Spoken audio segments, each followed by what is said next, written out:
नमस्ते। कैसे हैं आप लोग? Ashu, Hemant, Ruby, Harshal, Aman, Bhushan, Adarsh, Sukriti, Ayush, Lokesh, Yogesh, Vipin, Anshika, Ram, Shiv, Ram, Ratan, Hemant, Vijendra, Neeraj, Tanisha, Shiva, Vijay, VIP, Shyam, Preeti, Aradhana, Rinki, Sanjana, Deepak, Veerta, Hemant, Pankaj, Deepaksha, Meena, Amar, Sanju, Veer, Subodh, Pooja, Madina, Sulekha, Bhagyashree, Deepaksha, Rani, Joshi, Reshma, Archana, IS, Gautam, Vikas, Gautam, Sachin, Sakshi. सब लोगों का नाम तेजी से भाग जाता है, तो इसलिए आप लोगों को एक दफ़ा ही नमस्कार और सब लोगों का अभिवादन। कोई सवाल यदि आपको पिछले क्लास से पूछना हो तो आपका स्वागत है। राष्ट्रीय स्वयंसेवक संघ सदस्य लखनऊ, जय हो। आप लोग ना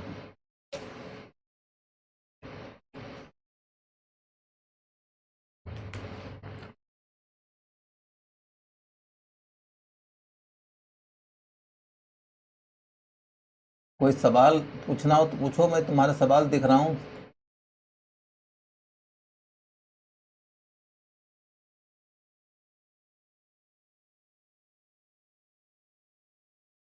बिहार से नमस्कार, जय हो। एंसेंट हिस्ट्री की जो क्लास रह गई है वो कब कराएंगे? ये वाला कंप्लीट हो जाए उसके बाद। बैकग्राउंड में कहाँ कोई आवाज़ आ रही है? सर, मध्यकालीन इतिहास के प्रश्न। देसी मुस्लिम कौन थे? जो कन्वर्ट हुए थे वो, और क्या? सूफी संत बाद में पढ़ाऊंगा, सूफीज्म अभी नहीं। चलिए, अनिल गुज्जर, बफरिंग हो रही है वो तो आपका देखो।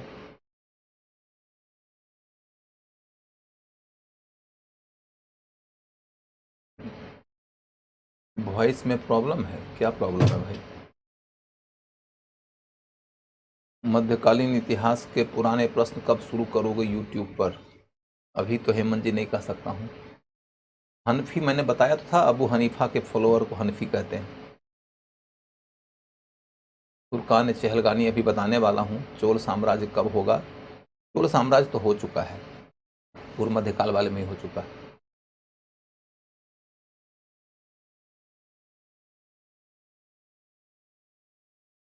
चलिए,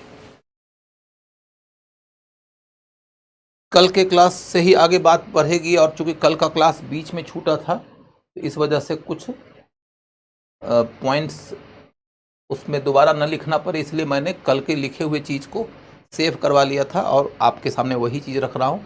इसकी ज़रूरत नहीं है, आपने कल पढ़ लिया है इस्लाम का परिचय, आपने कुतुबी वंश पढ़ लिया है, मैं शमसी वंश पढ़ा रहा था। इसके बाद ये बात मैंने ऑलरेडी बता रखा है कि दिल्ली सल्तनत कब तक चला, तो बाबर के द्वारा पानीपत की लड़ाई में इब्राहिम लोदी को हराने के साथ ख़त्म हो गया था, वो सब बता रखा है। और फिर शिया और सुन्नी का अंतर मैंने बता रखा है। इसके अलावे देसी मुसलमान, विदेशियों के अंतर्गत अरब, तुर्क और अफ़गान, ये बता रखा है। उसके बाद तुर्की मुसलमानों में ज़्यादातर लोग हनफी मुसलमान थे, वो बता रखा है। फिर तुर्कों की दो उपजातियों के बारे में बताया था, एक इलबरी और एक चगताई। इल्तुतमिश था इलबरी और चगताई तुर्क थे मुग़ल, ये बता रखा है। और फिर इस्लाम के अंतर्गत शरीयत का महत्व मैंने समझा रखा है। शरीयत के तहत कुरान, हदीस, इजमा और कयास आते हैं, और उनकी व्याख्या के रास्ते ही तमाम इमाम आए। उन्हीं में से एक इमाम अबू हनीफा थे, मैंने समझा दिया था। तो अब उसके बाद मैंने बताया कि अब हमें शमसी वंश की ओर चलना चाहिए। शमसी वंश का काल मैंने बताया 1210 से 1266 के बीच में था, और उसके लिए संस्थापक कौन था? इल्तुतमिश। संस्थापक के बाद मैंने अन्य राजाओं का नाम लिख दिया है जो सुल्तान कहलाते थे। यहाँ पर मैंने आपको कल बताया था कि एक क्वेश्चन आ सकता है वंशों के क्रम के ऊपर, वो तो मैंने बता ही रखा है, क्रम में ही नाम लिखा हूँ वंशों का। और उसके बाद में फिर शमसी वंश के सुल्तानों के नाम का क्रम दे दीजिएगा तो वो भी बना सकते हैं आप। ये कुल 6 सुल्तान आपके सामने में आए। उसके बाद फिर इल्तुतमिश के बारे में थोड़ा डिटेल में हम लोग जाने लगे थे। Voice not clear.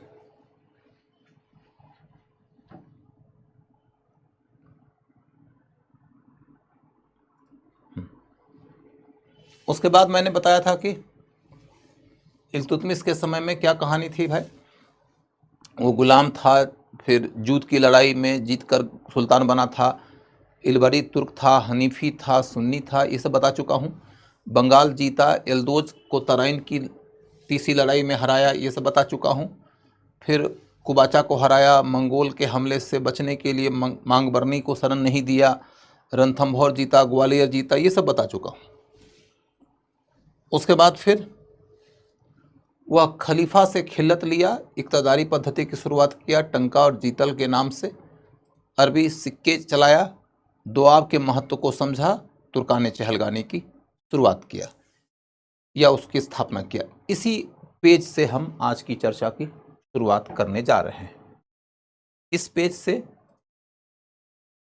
आज की चर्चा जब शुरू हो रही है, सबसे पहले हमें समझना होगा कि ये मैंने ऑलरेडी बता रखा है आपको, खलीफा के बारे में मैंने समझा रखा है आपको, कोई दिक्कत नहीं है। तो इक़्तिदारी से शुरू करेंगे।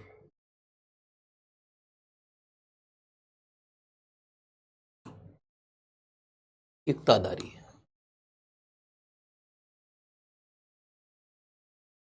इसमें आपको कुछ बेसिक पॉइंट है जो नोट करना पड़ेगा, तो नोट करते चलिए।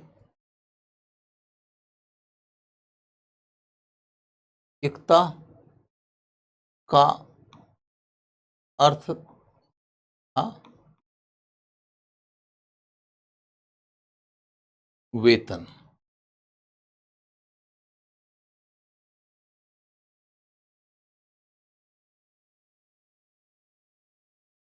इसके तहत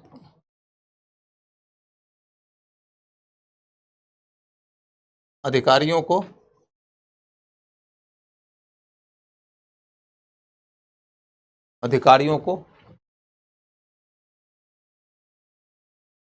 वेतन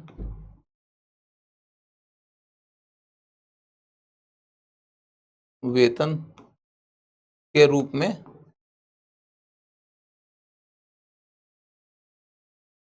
इक़्ता यानी कि भू राजस्व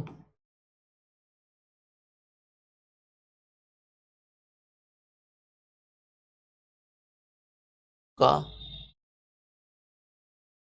हस्तांतरण मिलता था।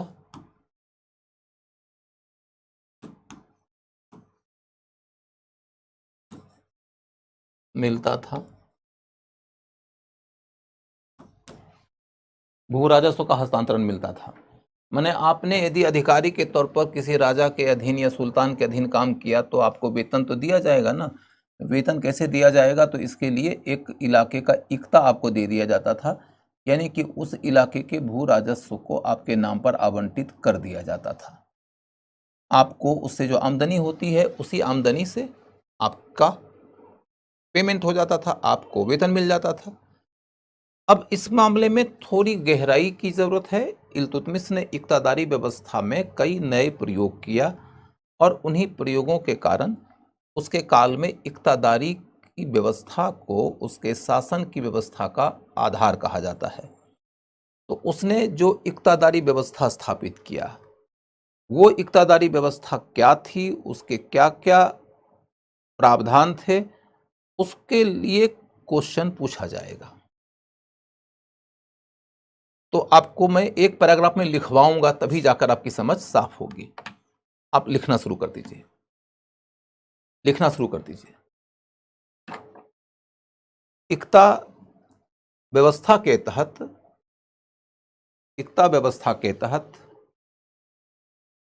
इल्तुतमिश ने अपने साम्राज्य को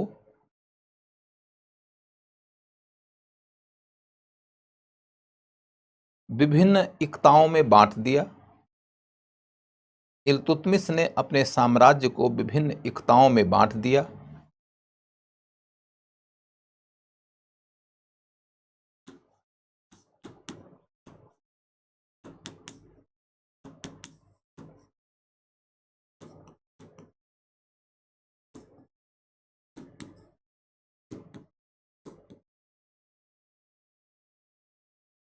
बड़े इक्ता को मुक्ता कहा जाता था। बड़े इक्ता को मुक्ता भी कहा जाता था। बड़े इक्ता को मुक्ता भी कहा जाता था।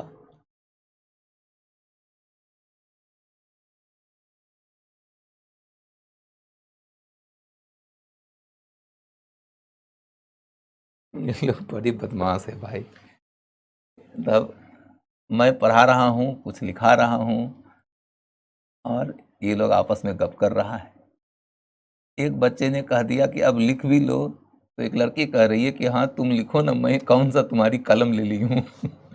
मैंने कौन सा तुम्हारी कलम छीन लिया है। अरे कलम तो तुमने किसी की नहीं छीना, लेकिन तुम अपनी कलम को किसी और दिशा में क्यों मोड़ रही है भाई। तुम भी लिख लो, तुम्हारे लिए भी काम की बात है। तो यदि तुम लिख लोगी तुम्हारा कोई नुकसान नहीं होगा, मैं गारंटी करता हूँ। और नहीं लिखोगी तो नुकसान हो जाएगा, मैं इसकी भी गारंटी करता हूँ।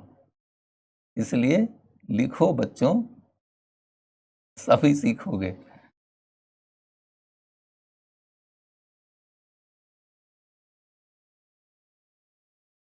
इक्ताओं में साम्राज्य का विभाजन हो गया। बड़ी इक्ता को मुक्ता कहा जाता था। इक्तादार इक्तादार वहां का प्रशासक होता था। वहां का प्रशासक होता था।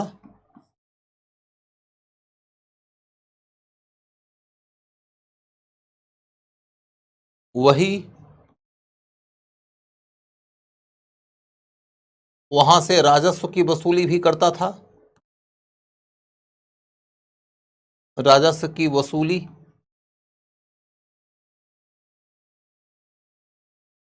कराता था।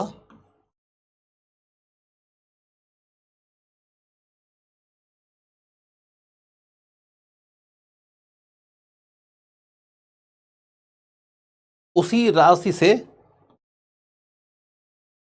उसी राशि से वह प्रशासन चलाता था।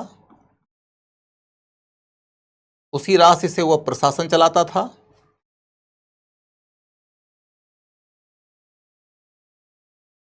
अपना वेतन लेता था।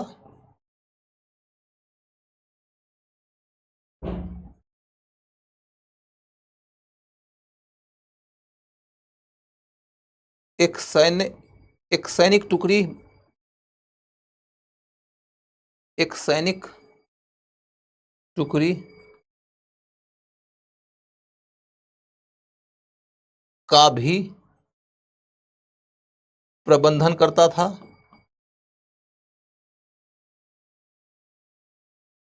और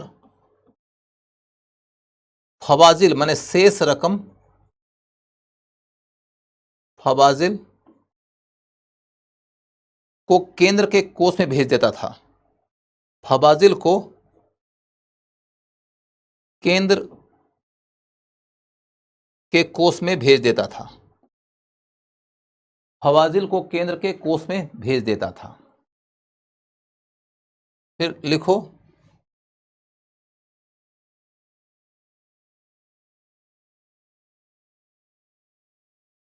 सुल्तान इक्तादार की नियुक्ति करते थे। सुल्तान इक्तादार की नियुक्ति करते थे।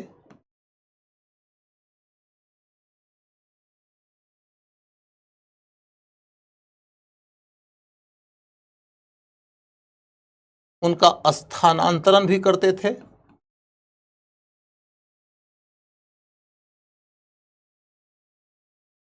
उनका स्थानांतरण माने ट्रांसफर भी करते थे।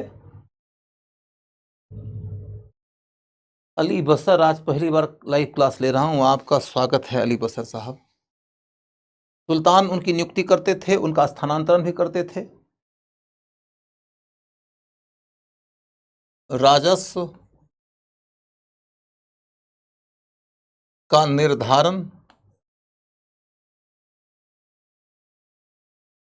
सुल्तान करता था।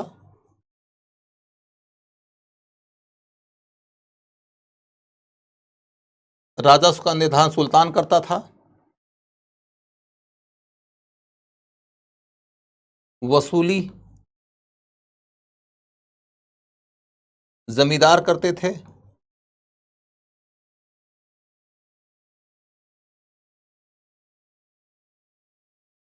सैनिक का वेतन सुल्तान तय करता था।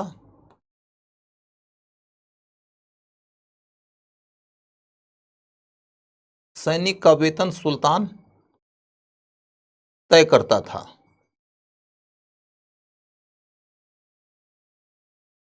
सैनिक का वेतन सुल्तान तय करता था। उसके बाद अगला पॉइंट लिखो, इक्तादार का पद वंशानुगत नहीं होता था।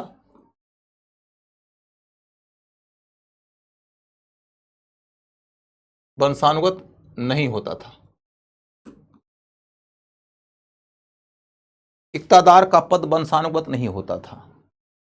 ये इतने काम के फैक्ट्स हैं, इनमें से एक एक पॉइंट एकदम समझो कि अनिवार्य है समझना, और तब जाकर इसका क्वेश्चन पकड़ में आएगा। मैं आपको बेसिक पॉइंट्स पहले लिखवा दिया हूं, अब इसे मैं समझाना शुरू करता हूं, और यही सारे ऑप्शन में रहेंगे, इसलिए मैंने एक एक लाइन लिखवा दिया। अब समझो आप इस तरीके से कि मान लो कि आप में से कोई इल्तुतमिश है,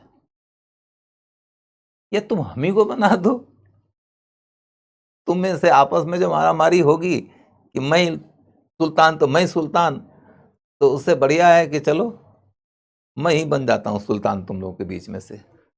तो इल्तुतमिश के जगह पर यदि मैं हूं इल्तुतमिश के जैसा काम कर रहा हूं तो क्या करूंगा? ये हमारा साम्राज्य है, इसी को सल्तनत कहते हैं। हमने इसे विभिन्न इक्ताओं में बांट दिया, विभिन्न इक्ताओं में बांट दिया।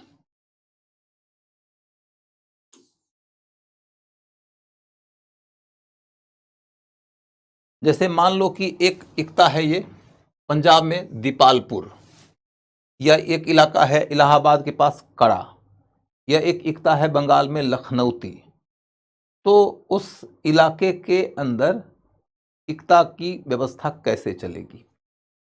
तो यहां पर हमें एक प्रभारी की नियुक्ति करना होगा। ये हुआ इक्ता, और उसका जो प्रभारी हुआ वो हुआ इक्तादार। वो प्रभारी हुआ इक्तादार। तो इक्तादार उस इलाके का वैसे ही प्रशासक है जैसे कि किसी राजा के राज्य के अंदर एक गवर्नर होता है। राजा जब अपने साम्राज्य को राज्यों में बांटते हैं तो एक राज्य के अंदर वो गवर्नर नियुक्त करते हैं। उसी तरीके से समझो कि इल्तुतमिश ने राज्य को साम्राज्य को इक्ताओं में बांटा और एक इक्ता के अंदर एक इक्तादार नियुक्त किया, वही वहां का प्रशासनिक अधिकारी हो गया। पूरा शासन वही संभालेगा। अब उसके पास में शासन संभालने की जिम्मेदारी तो है, एक एडिशनल जिम्मेदारी दी गई थी सुल्तान के द्वारा कि तुम हमारे द्वारा तय की गई संख्या में सैनिक टुकड़ी भी रखोगे। वो सैनिक टुकड़ी तुम्हारे शासन में काम आ जाए तो बहुत अच्छी बात है। जरूरत पड़ेगी हमको तो हम तुमसे वो सैनिक टुकड़ी मंगवा लेंगे। किसी युद्ध के अभियान के लिए जाना है तो, या किसी विदेशी ने हमला कर दिया है तो उससे मुकाबला करना है तो, या कहीं विद्रोह हो गया है दमन करना है तो जब जरूरत पड़ेगी हम वो सैनिक टुकड़ी मंगवा लेंगे।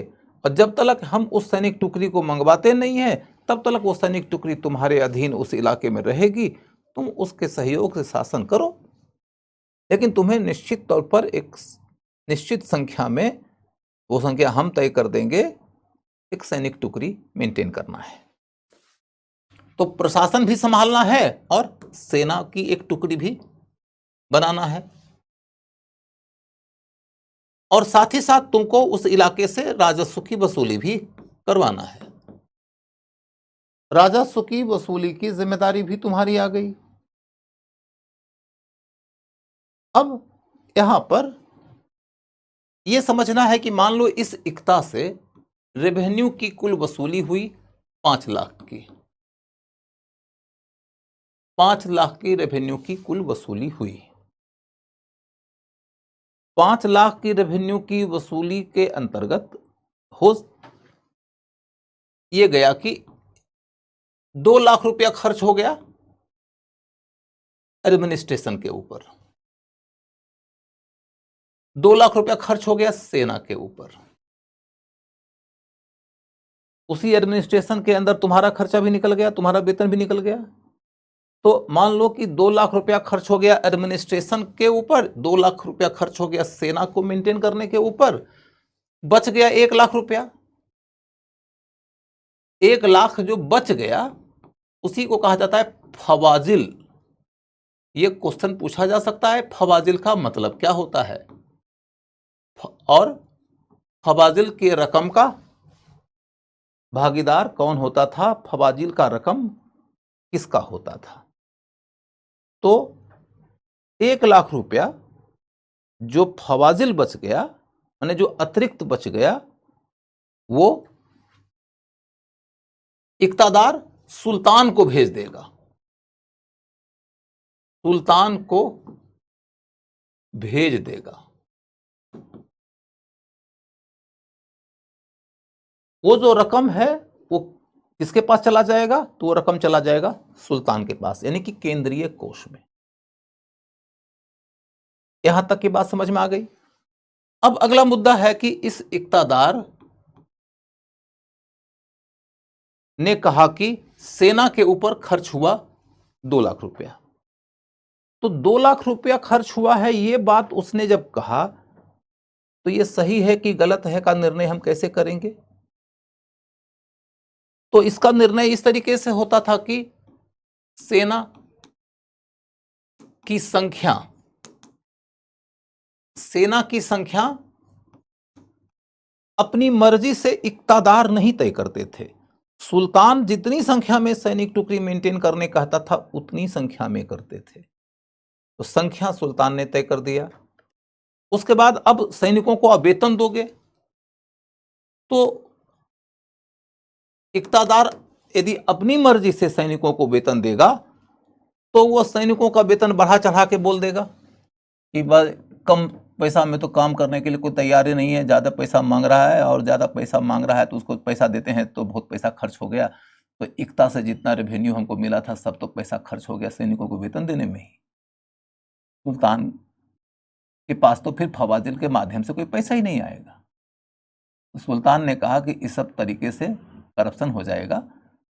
ऐसा है कि किसी सैनिक को सवार कहा जाता था, सवार को,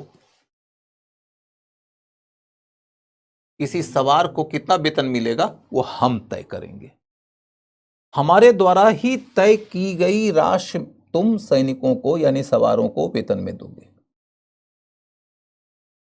संख्या हमने तय कर दिया, सवार हमने तय कर दिया, अब इक्तादार बदमाशी कैसे करेंगे, तो नहीं कर पाएंगे। तो ऐसी स्थिति में फवाजिल का रकम चला गया सुल्तान के पास। अब अगला मुद्दा यह है कि सुल्तान होने के नाते इल्तुतमिश ने यदि किसी व्यक्ति को इस इलाके में इक्तादार बनाया तो इक्तादार बनाने के बाद सुल्तान उसे जब चाहे तब ट्रांसफर कर सकता था। यानी सुल्तान किसको इख्तियारदार बनाएगा ये उसकी मर्जी पर निर्भर करता था। ऐसा नहीं है कि स्थानीय रूप से महत्वपूर्ण शक्तिशाली किसी व्यक्ति को उस इलाके में इख्तियारदार बनाया जाता था जिस इलाके में वो शक्तिशाली होते थे। जब कभी स्थानीय रूप से महत्वपूर्ण किसी व्यक्ति को उस इलाके में प्रशासनिक अधिकारी बनाया जाता है जिस इलाके में वो महत्वपूर्ण है, तो उनका ट्रांसफर नहीं होता है। लेकिन दिल्ली सल्तनत में इख्तियारदारों को सुल्तान अपनी मर्जी के मुताबिक ट्रांसफर कर देते थे। इसका मतलब है कि नियुक्ति और स्थानांतरण सुल्तान की मर्जी से होता था। हो गया। और इसीलिए मैंने आपके सामने में ये सारे पॉइंट्स रखा। अब तुम गौर करके देखो, दोबारा मैं इसे रिवाइज करना शुरू करता हूं। तो मैंने क्या कहा, साम्राज्य को इक्ताओं में बांट दिया। बड़े इक्ता को मुक्ता भी कहा जाता था। उसका प्रशासनिक अधिकारी इख्तियारदार कहलाता था। वही उस इलाके का रेवेन्यू भी वसूल करता था, प्रशासन भी चलाता था और सैनिकों की संख्या भी मेंटेन करता था, यानी सैनिक टुकड़ी भी मेंटेन करता था। और फवाजिल का रकम वो भेज देता था केंद्रीय कोष में। सुल्तान उसकी नियुक्ति करते थे, स्थानांतरण करते थे, राजस्व का निर्धारण सुल्तान करते थे, वसूली जमींदार करता था और सैनिक को वेतन कितना देना है इसका निर्धारण भी सुल्तान करते थे। अब एक छोटा सा पॉइंट और ज्यादा जानना जरूरी है, वह है राजस्व प्रणाली। राजस्व प्रणाली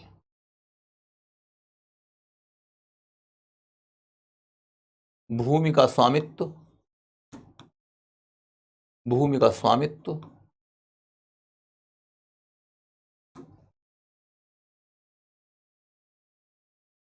राजस्व का निर्धारण, राजस्व का निर्धारण,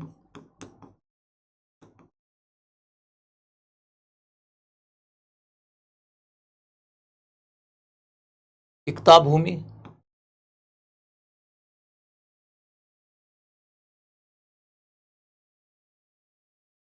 खालसा भूमि,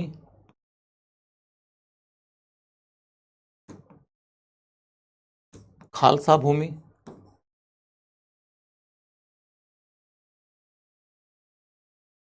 खराजी भूमि,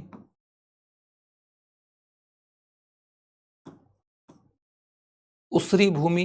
ये सारे शब्द आपको याद रखना होगा, याद करा दूंगा अभी ही, लेकिन पहले नोट कर लेना, एक भी मत भूलना। इक्ता भूमि, खालसा भूमि, खराजी भूमि, उसरी भूमि। राजस्व की वसूली,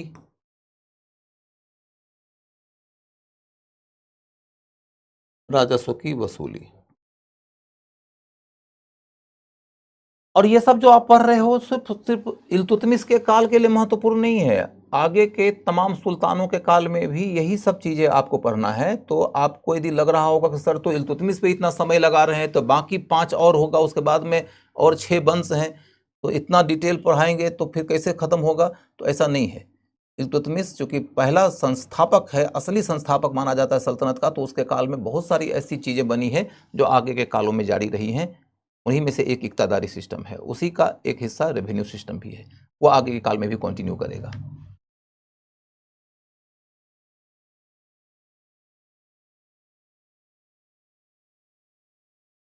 सौरभ राय, 30 क्लास पीछे चल रहा हूं, कृपया मार्गदर्शन करें। बेटा सौरभ, 30 क्लास पीछे चल रहे हो तो 2 उपाय है तुम्हारे पास में। एक है अतिरिक्त समय निवेश करके पीछे का भी पढ़ लो और अभी का भी पढ़ लो, लेकिन ये बात ध्यान रखना कि कभी भी किसी भी लाइव क्लास को छोड़ना नहीं। लाइव में जो चीजें चल रही है उसको जरूर चलाते रहना।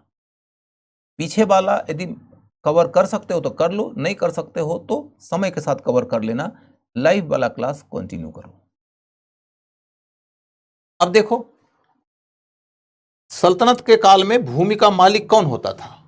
भूस्वामी कौन होता था? तो बंजर भूमि, पर्वतीय, पहाड़ी, जंगल, इन सब क्षेत्रों की जो भूमि है उसका मालिक तो सुल्तान होता था, का मालिक सुल्तान।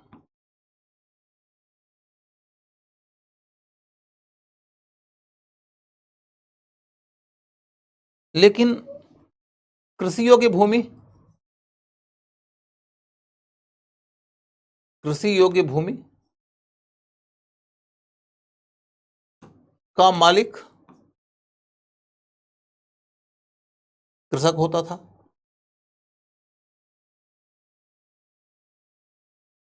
कृषि योग्य भूमि का मालिक कृषक होता था। अब एक छोटा सा कॉन्सेप्ट की, भारत में चाहे प्राचीन काल हो और चाहे मध्यकाल हो, उस दौर में भूमि का मालिक कौन होता था? एक लाइन में यदि चुनना पड़े कि भूमि का मालिक राजा होता था कि भूमि का मालिक किसान होता था, तो हमेशा उत्तर होगा भूमि का मालिक किसान होता था। राजा सिर्फ और सिर्फ उस इलाके की भूमि का मालिक होता था जिस इलाके में खेती होती ही नहीं थी। उस इलाके की भूमि की मिल्कियत किसी के नाम पर नहीं थी तो राजा के नाम पर हो जाएगी। लेकिन जहां पर खेती हो रही है उस इलाके में जो भूमि है उस भूमि का कोई न कोई मालिक होगा, और वो मालिक राजा नहीं होता था, सुल्तान नहीं होता था, वहां के किसान होते थे। एक दूसरा पॉइंट भी तुम्हें याद रखना होगा कि यदि तुम भारत की तुलना करोगे उस समय के दुनिया के कई और देशों से, जैसे कि मिस्र में या रोम में या ग्रीक सोसाइटी में, उन सबों की तुलना में भारत थोड़ा अच्छा था। किस रूप में अच्छा था? यहाँ की भूमि के मालिक यहाँ के किसान होते थे। यूरोप वगैरह में भूमि का मालिक कुछ गिने चुने मुट्ठी भर लॉर्ड्स होते थे और किसान उन्हीं लॉर्ड्स की भूमि पर खेती करते थे। यूरोप में किसान का मतलब माना जाता था जो दूसरे की भूमि पर खेती करता है। यूरोप में किसान, पीजेंट, वो लोग होते थे जो दूसरे की भूमि पर खेती करते थे। हिंदुस्तान में ज्यादातर किसान अपनी भूमि पर खेती करते थे। समझ गए? यहां पर आपको किसानों में दो कैटेगरी समझ में आएगा। भूमि के स्वामित्व को देखो, एक हुआ कृषक मालिक, एक हुआ सुल्तान मालिक। ये तो मैंने बता दिया कि सुल्तान होगा बंजर इलाके की भूमि का मालिक और किसान होंगे उर्वर इलाके के भूमि के मालिक। किसानों की दो श्रेणियां आपको सुनने को मिलेगी। किसानों की दो श्रेणियां जो सुनने को मिलेगी वह एक है पाही कास्त,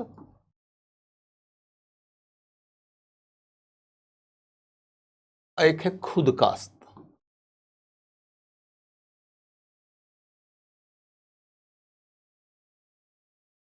आप लोग कास्त शब्द से परिचित होंगे, काश्तकार माने किसान। तो पाही कास्त माने जो दूसरे की भूमि पर खेती करता है, जो दूसरे की भूमि पर खेती करे, दूसरे की भूमि पर खेती करे।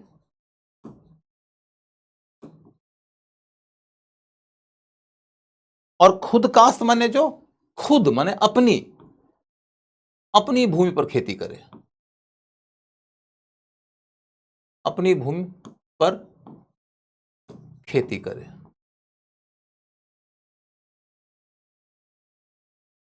एग्जैक्टली यही शब्द दे दिया जाएगा एग्जाम में और पूछा जाएगा इसका मतलब क्या है। तो पाही कास्त का मतलब क्या, खुद कास्त का मतलब क्या, ये मैंने समझा दिया।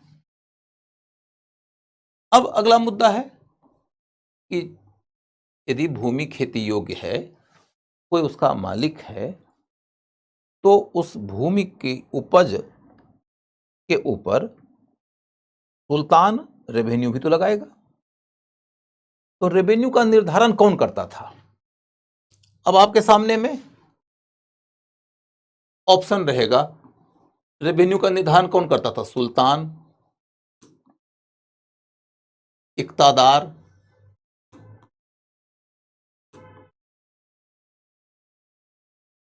जमींदार,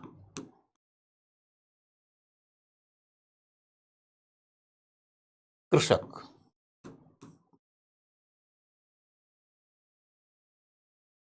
कौन करता था रेवेन्यू का निर्धारण? माने भूमि के ऊपर रेवेन्यू कितना होना चाहिए, इसका निर्धारण हमेशा सुल्तान करता है। किसी भी काल में चले जाओ, रेवेन्यू का निर्धारण हमेशा राजा करता है। इक्तादार यदि रेवेन्यू का निर्धारण करेगा तो इक्तादार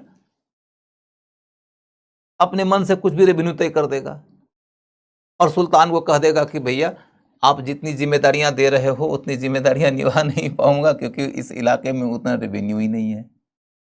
सुल्तान कहता है ऐसा है कि हमने तय कर दिया रेवेन्यू, हमारा अंदाजा पक्का है कि उस इलाके से 5 लाख रुपए का रेवेन्यू मिलना है और उस 5 लाख रुपए के रेवेन्यू की प्राप्ति होगी, ये मेरा अनुमान है। तुम्हारा काम है वसूली सुनिश्चित करवाना। और तुमको लगता है कि 5 लाख नहीं होगा, 2 लाख होगा, 1 लाख होगा, तो ठीक है, ऐसा है कि तुम इक्तादार का पोस्ट छोड़ो, हम किसी और को भेजते हैं। तो डर के मारे तुरंत इक्तादार आ जाएगा जमीन पे, बोला हाँ हुजूर, हमको अंदाजा लग गया कि 5 लाख रुपया मिलने वाला है। ठीक है ना? तो इक्तादार रेवेन्यू की वसूली करवाता था।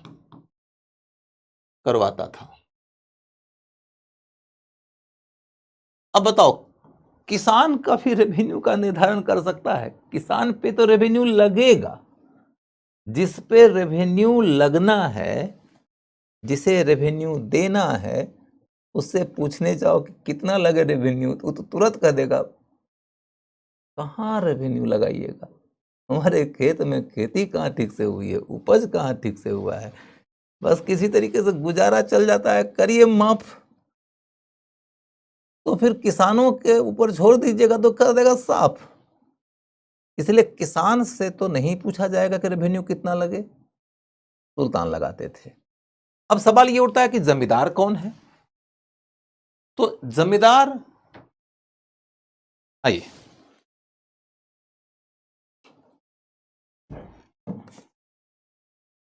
जमींदार राजस्व वसूली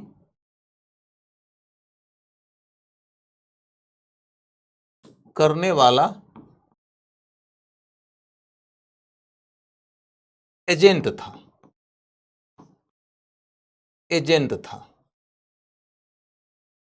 जिसे 10% कमीशन मिलता था।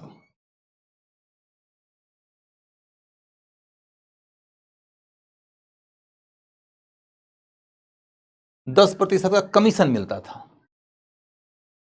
माने रेवेन्यू की वसूली करेगा जमींदार, वो लोकल व्यक्ति होता था। मान लो कि ये हमारा इक्ता है, इस इक्ते के अंदर कई सारे जमींदार हैं।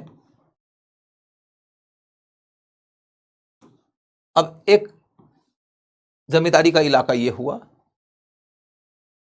उस इलाके में भूमि कितनी है इसका निर्धारण सुल्तान कर दिया, उस इलाके की भूमि की उपज कितनी है, उसके ऊपर रेवेन्यू कितना लगेगा, ये सब निर्धारण सुल्तान कर दिया। और अब उस एक जमींदारी के इलाके से मान लीजिए कि 10,000 रुपये के रेवेन्यू की वसूली का अनुमान है, तो उस 10,000 रुपये की वसूली की जिम्मेदारी दे दी जाती थी किसी जमींदार को। जमींदार कौन होता था? तो वही का स्थानीय एक व्यक्ति होता था, प्रायः वहां का एक धनी मानी किसान होता था, थोड़ा बाहुबली होता था। उसी तरीके के एक व्यक्ति को वहां का जमींदार बना दिया जाता था। तो जमींदार सरकार का एक ऑफिसर नहीं होता था। यहीं पर टेक्निकल गलती कराएगा। जमींदार सरकार का ऑफिसर नहीं होता था, वो एक एजेंट होता था, नॉट ऑफिसर। ऑफिसर नहीं होता था, क्या होता था? एजेंट होता था। समझ गए?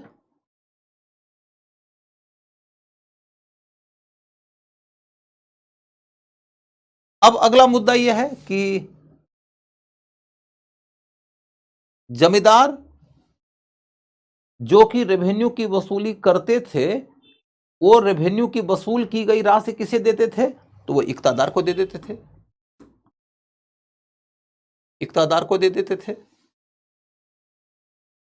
सारे जमींदार रेवेन्यू की वसूली कर लेंगे, वसूल करके जमींदार इक्तादार को रेवेन्यू का रकम दे देंगे और इक्तादार फिर जो काम करना है सो करेंगे। कुल मिलाकर सिस्टम आपको समझ में आ गया कि भूमि का मालिक कौन, ये सिस्टम समझ में आ गया आपको कि रेवेन्यू का निर्धारण कौन करता था, ये समझ में आ गया कि इक्ता भूमि क्या है।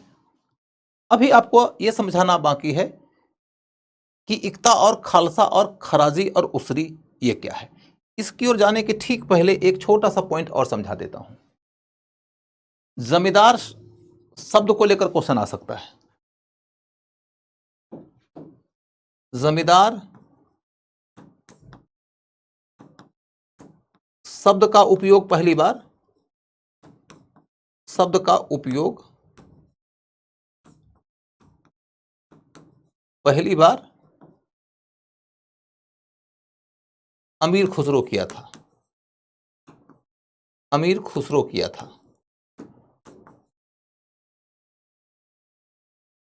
अमीर खुसरो के बारे में आगे पढ़िएगा, वो एक कवि है। अमीर खुसरो ने ही पहली दफा जमींदार शब्द का उपयोग किया है अपनी किताब में। एक और शब्द उस समय प्रचलित है जमींदार के लिए, उस शब्द के रास्ते भी क्वेश्चन पूछा जा सकता है, खूत। खूत, खूत माने जमींदार,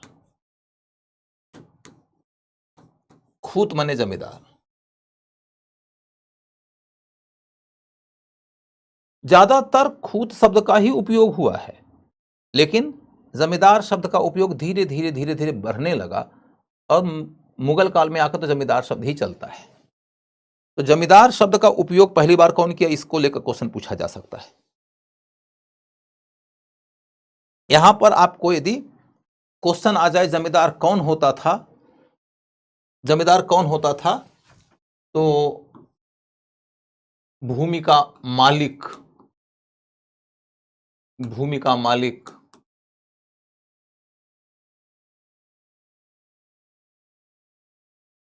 जमींदार कौन होता था? दूसरा, सरकारी अधिकारी, सरकारी अधिकारी और राजस्व वसूली का एजेंट। यदि एक चुनना पड़ेगा तो आपको यह बताना पड़ेगा कि वह एजेंट था। नंबर एक, सरकार का अधिकारी नहीं था। नंबर दो, जिस जमींदारी से उसे रेवेन्यू की वसूली करनी होती थी, यदि ये जमींदारी है तो ऐसा नहीं है कि इस इलाके की सारी भूमि का मालिक वो है। उस इलाके की भूमि का मालिक तो वहां का किसान है, उन्हीं किसानों में से एक किसान वो भी होगा, जमींदार भी। अतः वह जमींदारी के इलाके का रेवेन्यू वसूली करने वाला एक एजेंट है, न कि वहां की भूमि का मालिक। उसके एक छोटे से टुकड़े का मालिक वो रहा होगा। और ऐसा जरूरी भी नहीं है कि मालिक रहे, तो मालिक नहीं है वो। जमींदार शब्द का मतलब क्या है, एग्जैक्टली यही आएगा।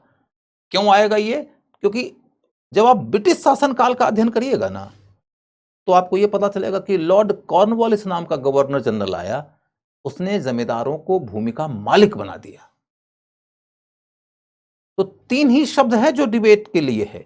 जमींदार भूमि का मालिक है, मतलब लॉर्ड कॉर्नवालिस ने बनाया, उसके पहले नहीं था। दूसरा पॉइंट, जमींदार ऑफिसर था? तो नहीं, ऑफिसर नहीं था, एजेंट था। एजेंट था तो उसको क्या मिलता था? कमीशन। उसको जितना रेवेन्यू की वसूली करना होता था उतने के ऊपर 10% का कमीशन मिल जाता था। ये बात समझ में आ गई? तब अगला मुद्दा क्या है कि ये इक्ता भूमि और खालसा भूमि का क्या है डिबेट भाई। इक्ता भूमि और खालसा भूमि का तो ये समझो, मान लो कि ये पूरी भूमि है किसी सुल्तान के अधीन, पूरी भूमि ये हो गई। अब इस भूमि को हमने दो भाग बांट दिया, ये है खालसा भूमि, खालसा भूमि, और ये है इक्ता भूमि।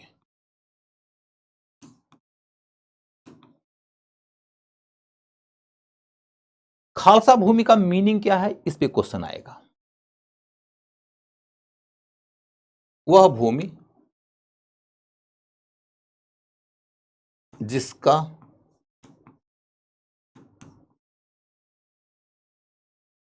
राजस्व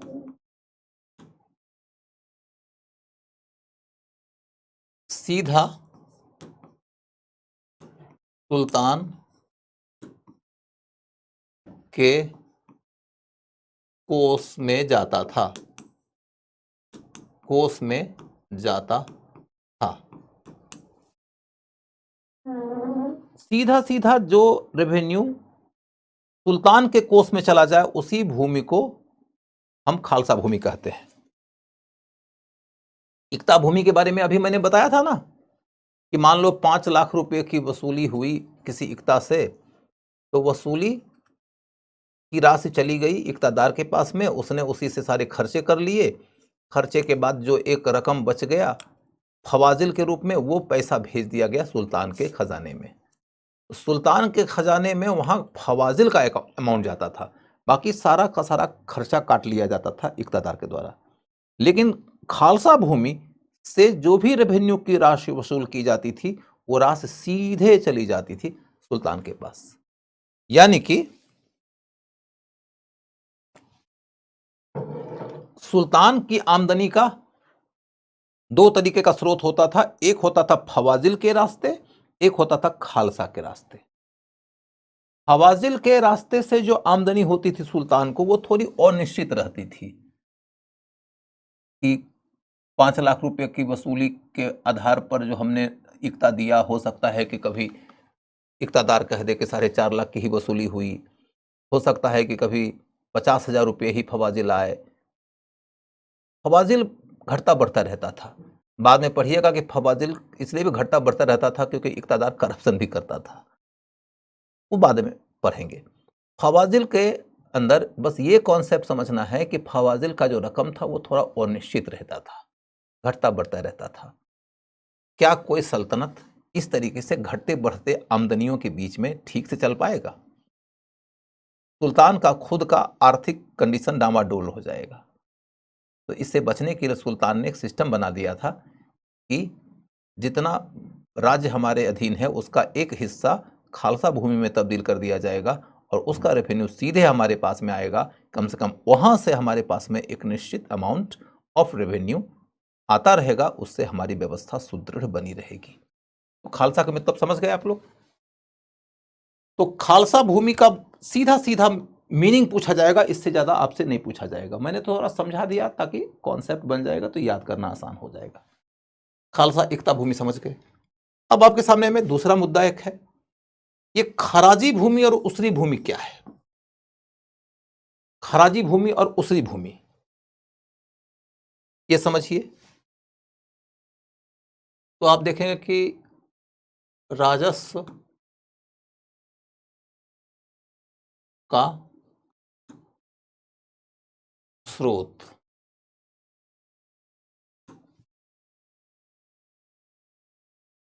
राजस्व का स्रोत, राजस्व माने आमदनी जो राज्य को प्राप्त होती है, राजस्व का स्रोत। शरीयत, शरीयत माने इस्लामी कानून की किताबें। शरीयत 4 प्रकार के आय को उचित मानता था। 4 प्रकार के आय को उचित मानता था। 4 प्रकार का आय कौन होगा? तो एक है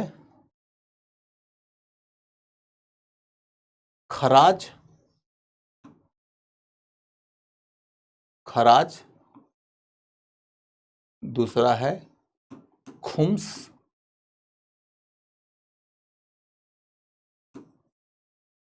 खुम्स, तीसरा है जजिया,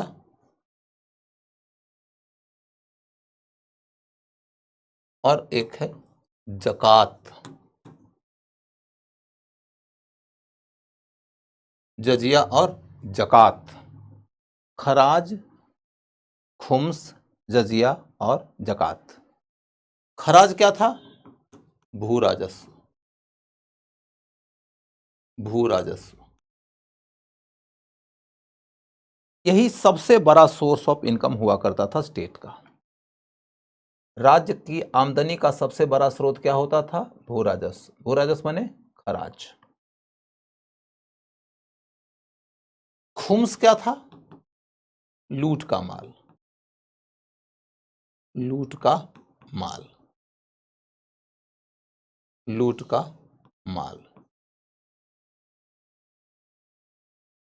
एक तो क्वेश्चन आ सकता है कि खुम्स का मीनिंग क्या है, और दूसरा क्वेश्चन ये आ सकता है कि खुम्स में स्टेट का भागीदारी कितने का होता था, स्टेट की भागीदारी कितने की होती थी?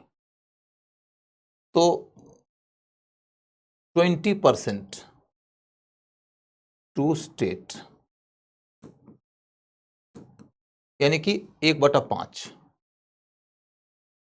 1/5 स्टेट का होता था। इसमें एक छोटा सा पॉइंट और इंपॉर्टेंट जो पूछा जा सकता है कि अलाउद्दीन खिलजी, आगे पढ़िएगा आप चल के, अलाउद्दीन खिलजी ने कह दिया कि 4/5 टू स्टेट, माने 80% टू स्टेट। तो पहले 80% सैनिकों में बढ़ता था और अब 80% राज्य लेने लगा। पहले 20% राज्य का होता था, अब 20% सैनिकों के बीच में जाने लगा। तो ये बहुत बड़ा चेंज ला दिया है अलाउद्दीन खिलजी। आपसे क्वेश्चन ये पूछा जा सकता है कि इल्तुतमिश के काल में कितना परसेंट था, या अलाउद्दीन खिलजी के पहले कितना परसेंट था? तो अलाउद्दीन खिलजी के पहले 20% था, अलाउद्दीन खिलजी ने उसको 80% कर दिया था। खुम्स हो गया। जजिया, गैर मुसलमानों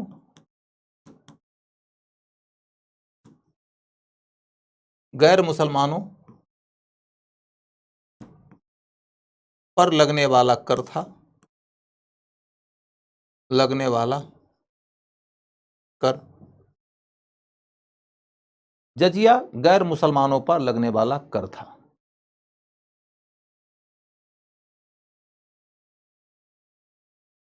जजिया गैर मुसलमानों पर लगने वाला कर था।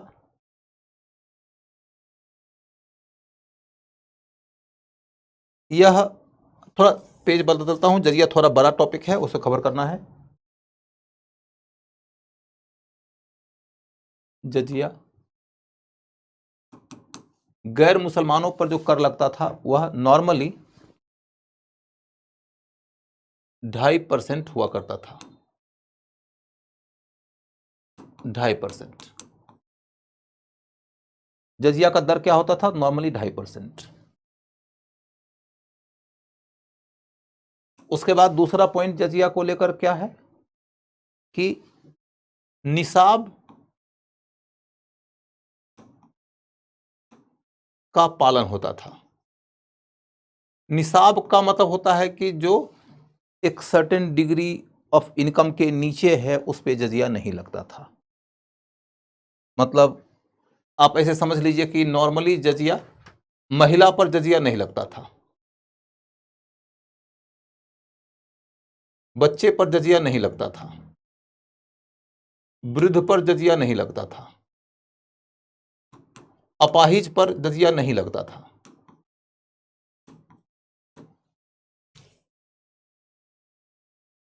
अब कोई भिक्षाटन कर रहा है, उस पर जजिया नहीं लगता था। यानी गरीब आदमी जो है, जिसके पास में कुछ है ही नहीं देने को, उस पर जजिया नहीं लगता था। इसके बाद एक बड़ी रिमार्केबल बात है, वो ये कि फिरोज शाह तुगलक के काल में, फिरोज शाह तुगलक के काल में, आगे पढ़िएगा फिरोज शाह तुगलक को, फिरोज शाह तुगलक के काल में पहली बार ब्राह्मणों पर जजिया लगा, ब्राह्मणों पर जजिया लगा।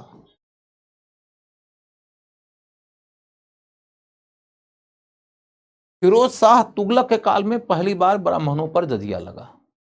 उसके पहले तक ब्राह्मण पर भी जजिया नहीं लगता था। ठीक है।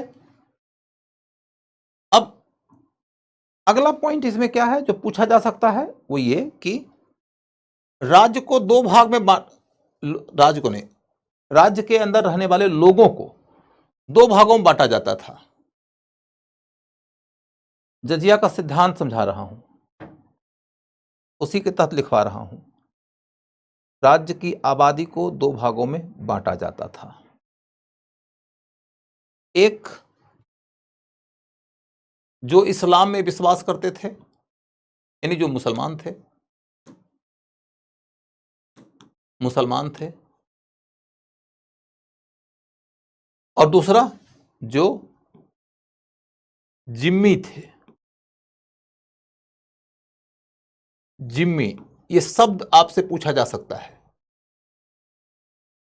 आप जजिया के बारे में सब कुछ पढ़ते रहिएगा, कमीशन वाला प्रश्न पूछ देगा जिम्मी का मतलब क्या होता है। जिम्मी माने गैर मुसलमान।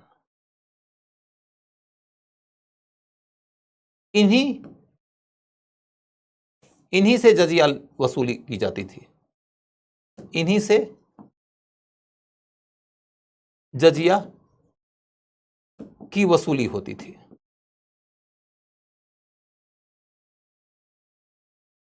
इन्हीं से जजिया की वसूली होती थी।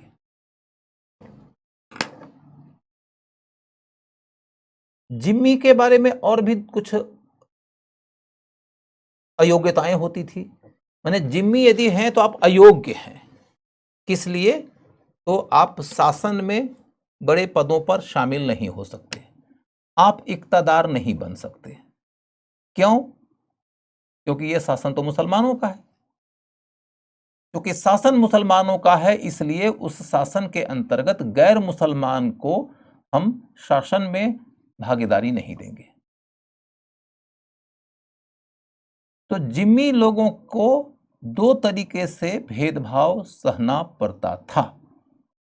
पहला भेद यह कि आपको शासन में भागीदारी नहीं मिलेगी, और दूसरा यह कि आपको एक एडिशनल टैक्स देना पड़ेगा।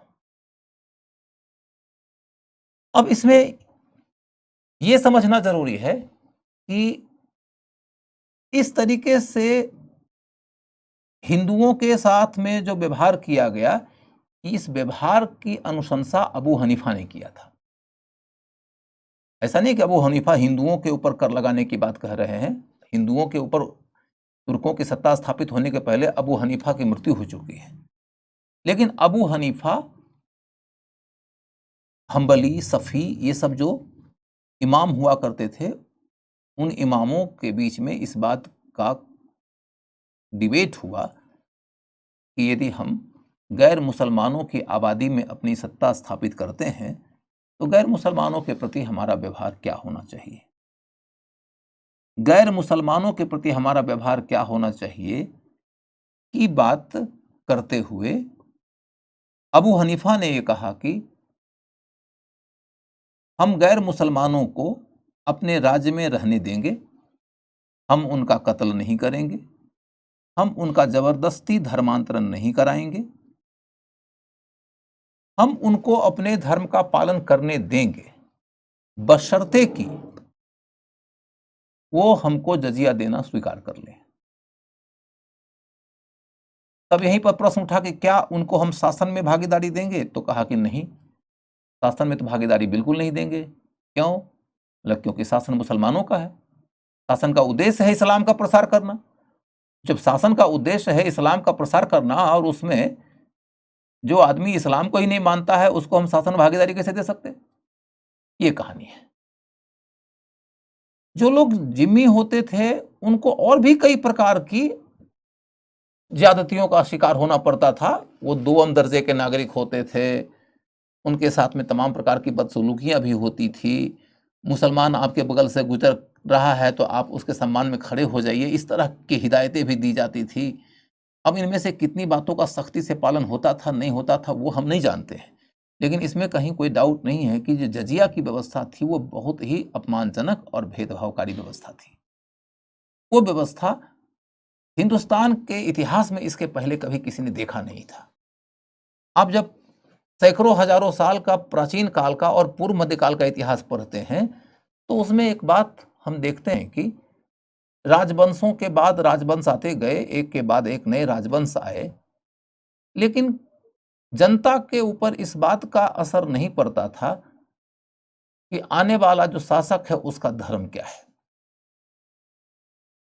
कम से कम कोई ज्यादा गहरा असर तो बिल्कुल नहीं पड़ता था।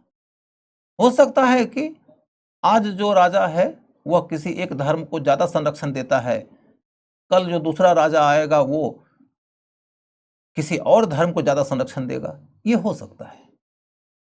लेकिन बावजूद इसके वह सभी धर्म के लोगों को स्वतंत्रता देता था, सभी धर्म के लोगों को समानता देता था और संरक्षण भी वो सभी धर्मों को देता था, बस अपने वाले धर्म को थोड़ा ज्यादा देता था।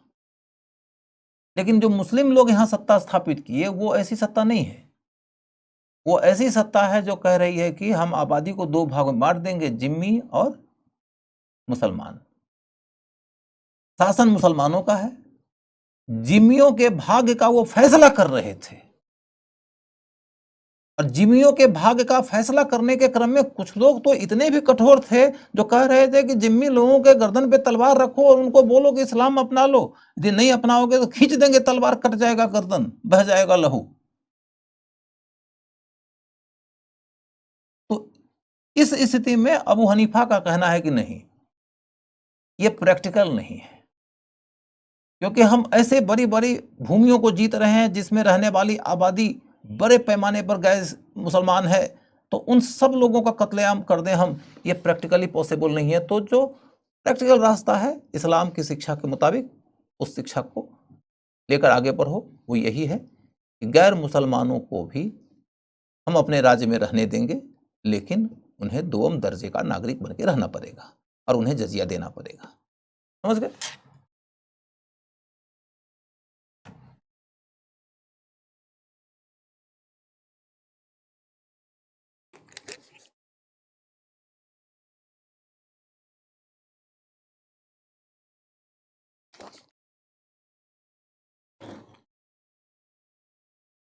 अब अगला मुद्दा क्या है कि दिल्ली सल्तनत के दौरान जजिया की कहानी इतनी ही है। दिल्ली सल्तनत के बाद में फिर हम जजिया के ऊपर और चर्चा करेंगे। आज के क्लास में जजिया के ऊपर इससे ज्यादा चर्चा करना जरूरी नहीं है। ठीक है, अब आगे जकात, यह मुसलमानों पर लगने वाला कर था।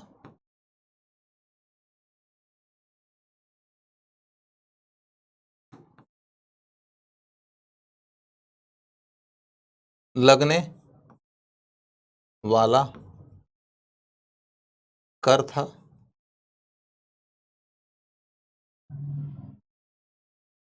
जकात का मतलब होता है कि मुसलमान से ये उम्मीद की जाती है कि वो अपनी आमदनी का एक हिस्सा धर्म के नाम पर, लोक कल्याण के नाम पर राज्य को कर के रूप में दे दिया करे। अब आज के डेट में तो स्टेट आपसे टैक्स नहीं लेता है जकात के रूप में, तो फिर मुसलमान जकात कैसे निकालते हैं? जकात निकालते हैं वो इस तरीके से कि यदि उनको इस्लाम में और इस्लाम के द्वारा दी गई इस शिक्षा में यकीन है तो वो गरीब लोगों के लिए कुछ सेवा का उपाय कर देते हैं।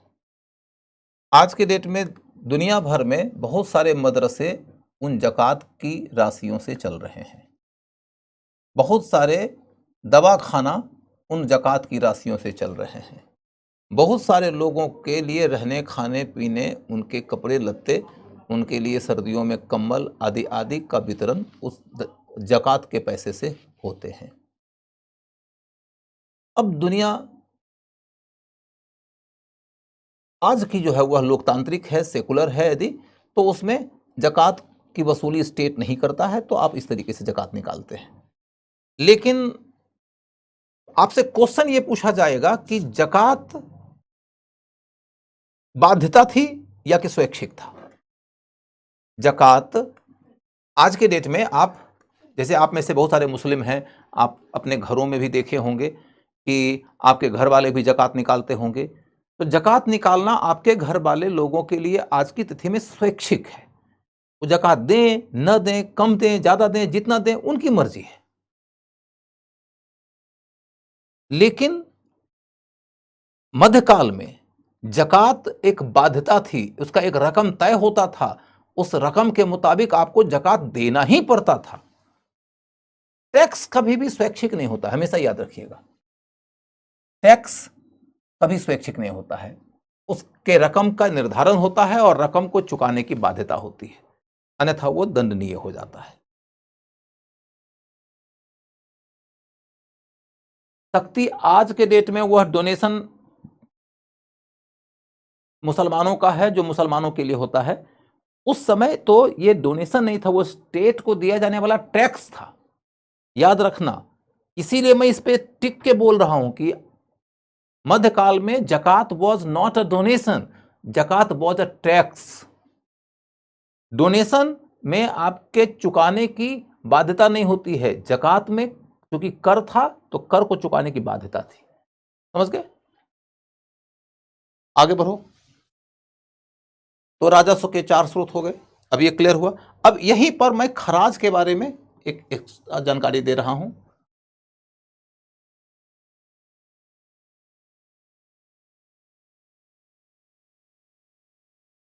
खराज और उस्र,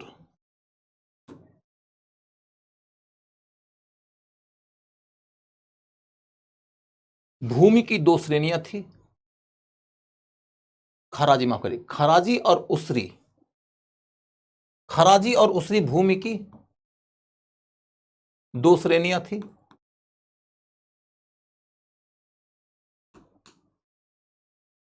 खराजी और उसरी भूमि की 2 श्रेणियां थी।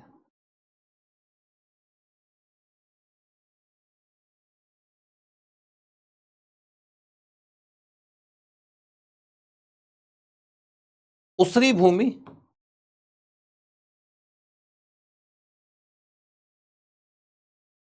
उसरी भूमि से 1/10 भू राजस्व लिया जाता था, लिया जाता था। उसरी भूमि से 1/10 भू राजस्व लिया जाता था। उसरी भूमि से 1/10 भू राजस्व लिया जाता था। खराजी से सामान्यतः सामान्यतः 40%। खराजी भूमि से सामान्यतः 40%। अब देखो 4 गुना का भेद है ना, तो ये महत्वपूर्ण अंतर है। अब देखना है कि उसरी भूमि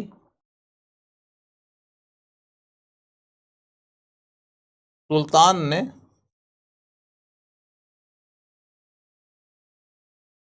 विदेश से आए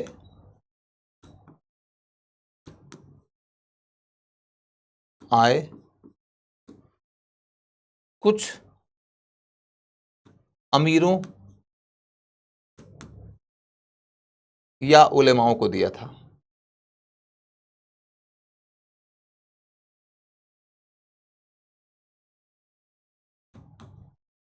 वो दिया था।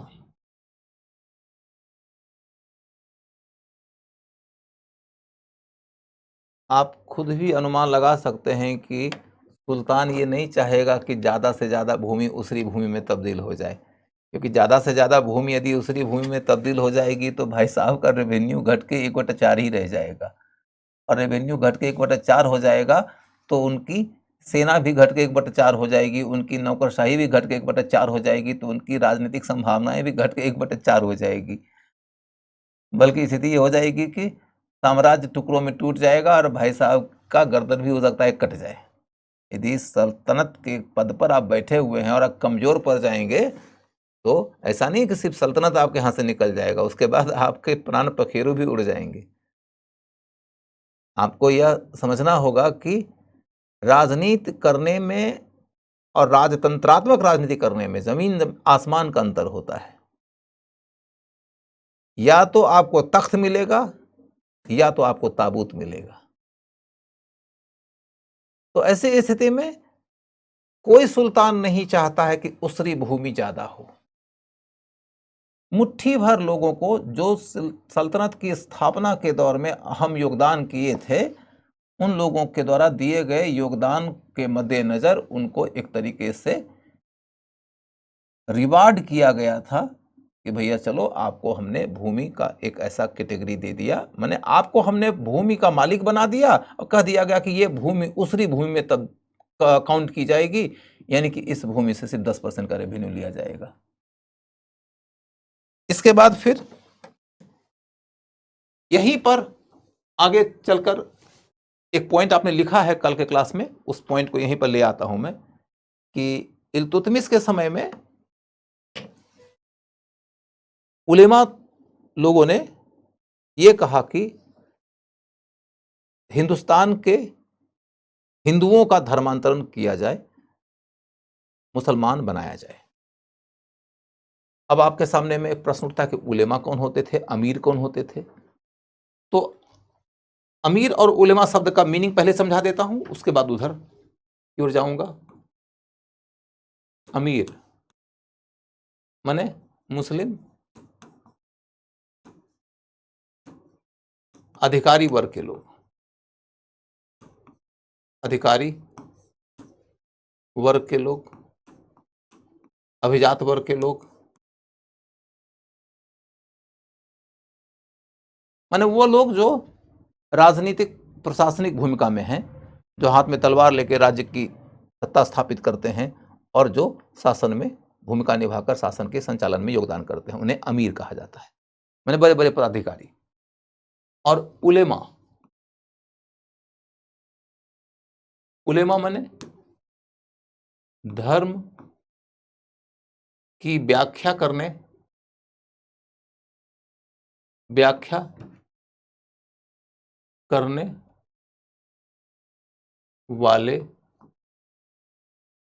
वाले लोगों का समूह। धर्म की व्याख्या करने वाले लोगों का समूह। धर्म की व्याख्या करने वाले लोगों का समूह, यानी कि उलेमा शब्द बहुवचन है, बहुवचन है। उलेमा एक व्यक्ति नहीं है, उलेमा एक समूह है। इसका व्यक्तिवाचक या सिंगुलर फॉर्म क्या है? आलिम। आलिम का बहुवचन है उलेमा। तो आलिम शब्द भी आपको जानना चाहिए। आलिम माने जिसके पास इल्म है, जिसके पास इल्म है।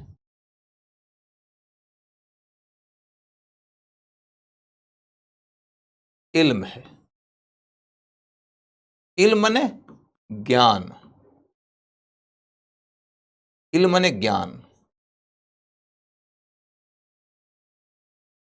किस विषय का ज्ञान?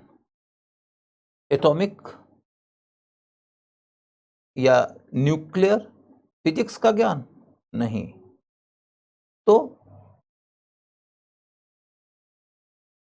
शरीयत का ज्ञान, जिसके पास शरीयत का ज्ञान है। शरीयत माने कुरान, हदीस, इजमा, कयास आदि का ज्ञान जिसके पास है, जिसके आधार पर एक मुसलमान से सही जीवन यापन की उम्मीद की जाती थी कि आपको जीवन जीना है तो शरीयत के बताए हुए रास्ते पर ही चल के जीना है। तो सवाल ये उठता है कि शरीयत क्या कहता है, ये आपको कौन बताएगा? तो ये आलिम साहब बताएंगे। वो बताएंगे जिनके पास में इल्म है। तो जिनके पास में शरीयत का इल्म है वो आलिम है, आलिमों का समूह उलेमा है। और शासक वर्ग के सुल्तान जो होते थे वो हमेशा ये सोचते थे कि अमीर हमारे साथ जुड़ा रहे और उलेमा हमारे साथ जुड़ा रहे, क्योंकि अमीरों के बल पर आप राज्य जीतते थे और शासन चलाते थे, और उलेमा जो था वो जनता के बीच में यह बात बताएगा कि सुल्तान की नीतियां, सुल्तान का व्यवहार इस्लाम के अनुकूल है कि नहीं।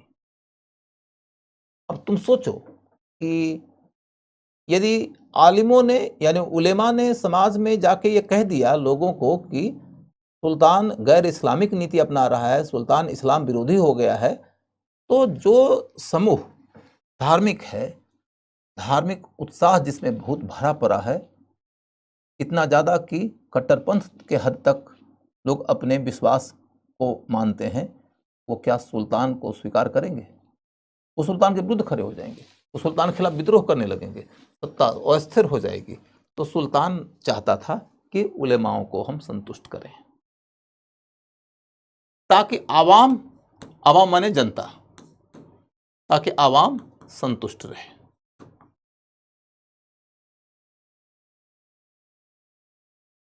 ये एक सामान्य डिजाइन है उस युग के पॉलिटिक्स का। अब गौर करने लायक बात यह है कि उलेमा तो हमेशा चाहता है कि शासन शरीयत के मुताबिक चले। शासन शरीयत के मुताबिक चले ये हमेशा उलेमा चाहते हैं। दो कारण है इसका। एक कारण तो यह है कि उनका यकीन है कि शरीयत का रास्ता अच्छा रास्ता है, शरीयत का रास्ता इस्लाम का रास्ता है। तो यदि शरीयत के मुताबिक शासन चलेगा तो इस्लाम का प्रचार होगा, प्रसार होगा, इस्लाम मजबूती से फैलेगा। एक तो ये थ्योरेटिकल बात हुई। एक प्रैक्टिकल बात भी है।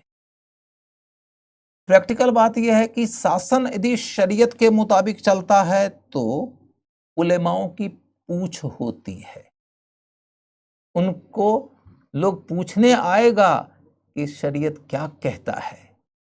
सुल्तान का ये नियम, सुल्तान की ये नीति, सुल्तान का ये आचरण शरीयत के अनुकूल है कि प्रतिकूल। और आप व्याख्या करने के रास्ते महत्वपूर्ण हो जाएंगे। यदि कोई सुल्तान ये कह दे कि हम शरीयत को नहीं मानते, हम तो शासन अपनी मर्जी से चलाएंगे, राज्य की जरूरत के मद्देनजर जो नियम बनाना होगा वो बनाएंगे, तो वैसे सुल्तानों के काल में उलेमाओं का भाव गिर जाता था। आगे चलकर वैसे सुल्तानों का काल भी आएगा, लेकिन तत्काल आपके सामने मैंने उलेमा की कहानी समझा दिया।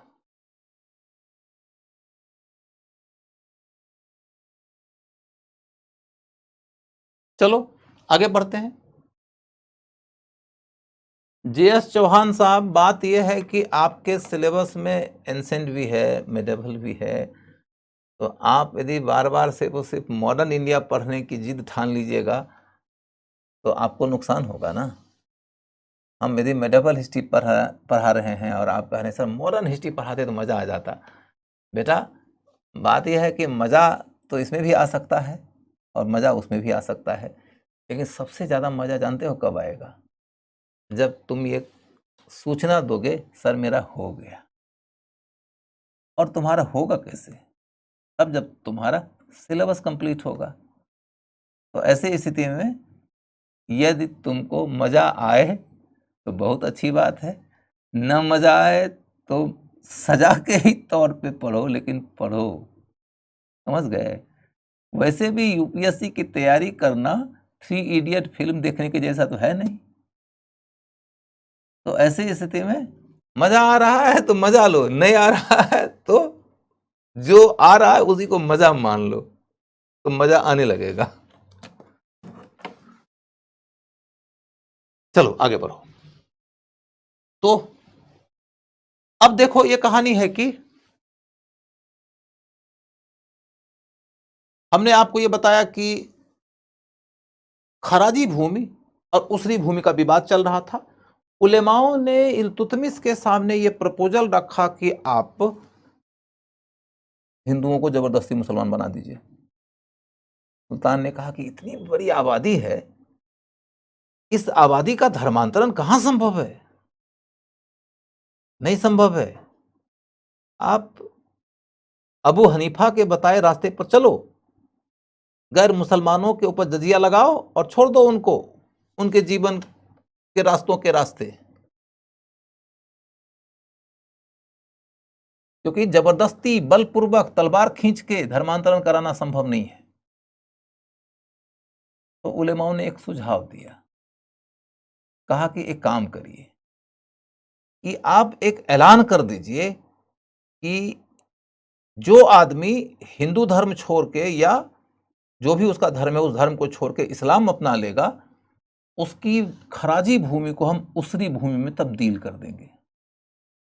खराजी भूमि को उसरी भूमि में तब्दील कर देंगे। यानी कि आज तुम 40% कर दे रहे हो, यदि तुम मुसलमान बन जाओगे तुमको 10% कर देना पड़ेगा।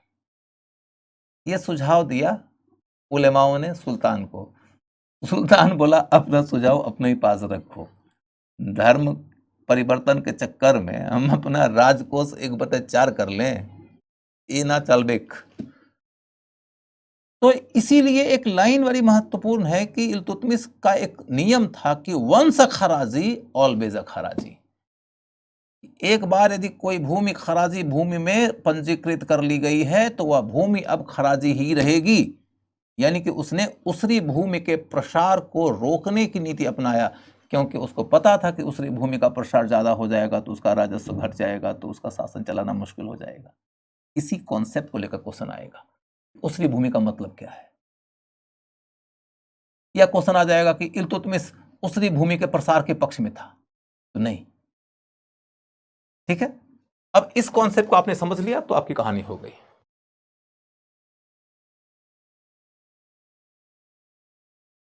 अब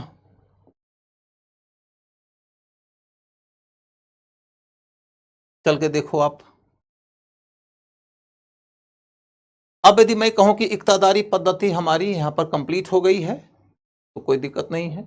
और आपने देखा कि टॉपिक बहुत बड़ा था, और अभी भी बाद के सुल्तानों के काल में भी इक्तादारी में थोड़ा थोड़ा चेंज आता रहेगा, लेकिन बाद के सुल्तानों के काल में पढ़ेंगे उसको। लेकिन आपने पूरा आधार पढ़ लिया, अब मामूली 2-3 लाइन का परिवर्तन है जो बाद में पढ़ेंगे। अब है टंका और जीतल, ये तो ऑलरेडी मैं पढ़ा चुका हूं, इसके बारे में देखने की कोई जरूरत नहीं है, that is absolutely clear. Doab के महत्व को समझ लिया था, इसके बारे में पढ़ना समझना कुछ नहीं है। दोआब का मतलब दोआब के बीच की भूमि, उन्हें 2 नदियों के बीच की भूमि, गंगा जमुना दोआब के बीच की भूमि, और उसके महत्व को समझा। अब पढ़ना है तुर्कान चहलगानी। कल के क्लास में मैंने आप लोग को इतना बता दिया था कि तुर्की गुलामों का एक दल था जिसको हम तुर्कान चहलगानी कहते हैं। इसको दूसरे शब्दों में चालीसा भी कहा जाता है। चहलगानी माने चालीसा,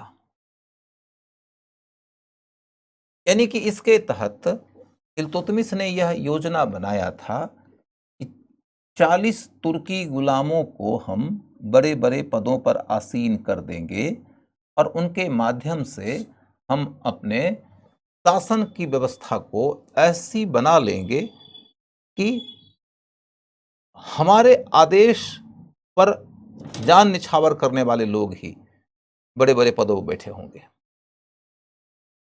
जैसे तुम कहानी देखो कि जब इंदिरा गांधी के काल में जाके देखोगे तो आपको ये पता चलेगा कि राजनीति की पूरी सत्ता उन्होंने अपने हाथ में रख लिया, और उन्होंने ऐसे लोगों को मंत्री पद दिया या मुख्यमंत्री बनाया जो उनके वश में रहे।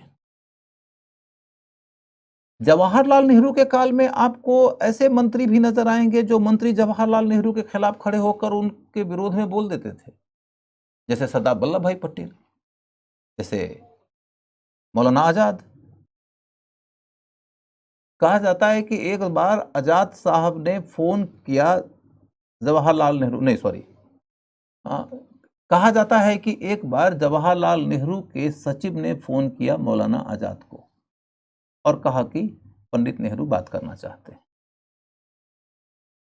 और जब मौलाना आजाद और पंडित नेहरू एक दूसरे के साथ लाइन पर आए तो मौलाना आजाद ने कहा कि क्यों जवाहर, खुद ही कॉल करने में उंगलियों में दर्द होता है, यानी कि हमको कॉल करना है तो सेक्रेटरी से क्यों करवाते हो।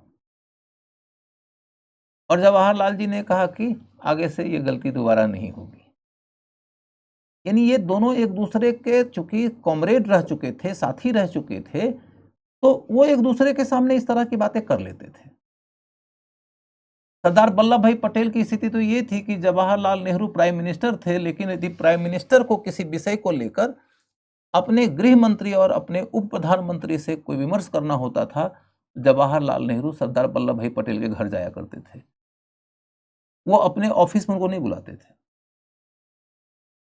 बुला सकते थे, सरदार पटेल ने खुद कहा है कि यदि वो मुझे अपने ऑफिस में बुलाएंगे तो मैं 100% जाऊंगा, मैं उनका अधीनस्थ मंत्री हूं। लेकिन जवाहरलाल नेहरू की ये संस्कृति है, वो मुझे इज्जत देते हैं अपने से वरिष्ठ मानकर कि वो इस विषय के लिए प्रायः मेरे घर पे आ जाते हैं। लेकिन इंदिरा गांधी के समय में कहानी बदल गई। इंदिरा गांधी के समय में प्रधानमंत्री एक तरीके से राजा की स्थिति में आ जाती हैं और बाकी मंत्री जी जो है वह अपनी अपनी योग्यताओं के आधार पर मंत्री बन जाते हैं, लेकिन उनका पॉलिटिकल प्रभाव नहीं रहता है। वही कहानी आपको मोदी जी में नजर आएगी।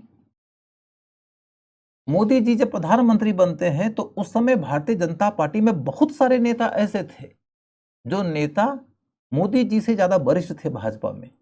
आडवाणी जी, मुरली मनोहर जोशी, यशवंत सिन्हा, ऐसे और भी कई लोग थे।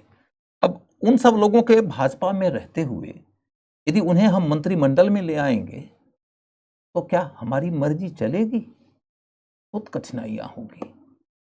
तो उन सब लोगों को रास्ते से अलग करने के लिए दो तरीका चुना गया है। एक तरीका कहा गया कि हम एक 75 साल के उम्र की व्यवस्था कर दी है कि 75 साल के नीचे आप नहीं हैं तो आप मंत्री नहीं बन सकते। और दूसरा कह दिया गया कि अब आप मार्गदर्शक मंडल में हो जाइए। धीरे धीरे मार्गदर्शक मंडल खत्म हो गया और 75 साल की उम्र की सीमा के कारण कई सारे लोगों को रास्ते से हटा दिया गया। ऐसा थोड़े ना है कि 75 साल की अवस्था पूरी हो जाने के बाद में यही नियम मोदी जी पर भी लागू होगा। मैं आपको इतिहास कार के बजाय एक भविष्यवक्ता के तौर पर बता सकता हूं कि मोदी जी के काल तक आते आते इस नियम को बदल दिया जाएगा, ये कहते हुए कि देश को मोदी जी की जरूरत है। राजनीति ऐसी ही होती है, राजनीति ऐसी ही होती है। और देखोगे कि उनके शासनकाल में बड़े बड़े मंत्री कौन बने, बड़े बड़े मंत्री पद और उनको बिठाया गया जो मोदी जी के करीबी हैं। जैसे पिछली सरकार में देखिएगा, जो 2014 से 19 के बीच की सरकार बनी थी, उस सरकार में देखिएगा कि मानव संसाधन मंत्रालय दिया गया था स्मृति ईरानी जी को। स्मृति ईरानी जी मानव संसाधन मंत्रालय पाती हैं। ये वो मंत्रालय है जो हिंदुस्तान के अंदर 3-4 सबसे लर्नेड लोगों को दिया जाता है, 3-4 सबसे वरिष्ठ लोगों को दिया जाता है, सबसे अनुभवी लोगों को दिया जाता है। और वो मंत्रालय दिया गया पहली बार के सांसद, पहली बार के मंत्री स्मृति जी को। क्यों? क्योंकि वो प्रधानमंत्री के नियंत्रण में रह सकती हैं। ऐसे ही तमाम लोगों को बड़े बड़े पद दिए जाते हैं। इक्का दुक्का लोग ऐसे हैं जो प्रधानमंत्री के पूरे तौर पर बस में नहीं है, तो उन लोगों के भविष्य के बारे में भी चर्चाएं चलती रहती है, जैसे नितिन गडकरी जी। लेकिन कहने का तात्पर्य यह है कि यह क्या मोदी जी से शुरू हुआ है? नहीं, इंदिरा जी भी तो ऐसे ही थी, राजीव जी भी तो ऐसे ही थे, और राजनीति अतीत काल में भी तो ऐसी ही थी। राजनीति होती ही ऐसी है। कहा जाता है कि महत्वाकांक्षा की मोती निष्ठुरता के सीपी में पलती है। मोदी जी के जगह पर ABCDEFGH किसी भी आदमी को ले आइए तो आडवाणी जी का वही होना था जो हुआ। आडवाणी जी यदि मोदी जी की जगह पर जवान होते और मोदी जी यदि आडवाणी जी की जगह पर वृद्ध होते तो आडवाणी जी भी वही करते। ये राजनीति ने करवाया है, ये मोदी जी ने नहीं किया है। समझ गए? तो आपको यह समझना है कि तुर्काने चहलगानी यही है कि अपने वफादार लोगों को, अपने करीबी लोगों को, अपने गुलामों को हम बड़े बड़े पद पर बिठाकर उनको शक्तिशाली बनाएंगे और उनके बदौलत हम सत्ता पे पकड़ मजबूत करेंगे और जो हमारे ऊपर प्रश्न उठा सकता है, जो हमारे विरोध में जा सकता है, उसको निपटा डालेंगे। तुर्काने चहलगानी इसीलिए बनाया गया। समझ गए होंगे आप लोग।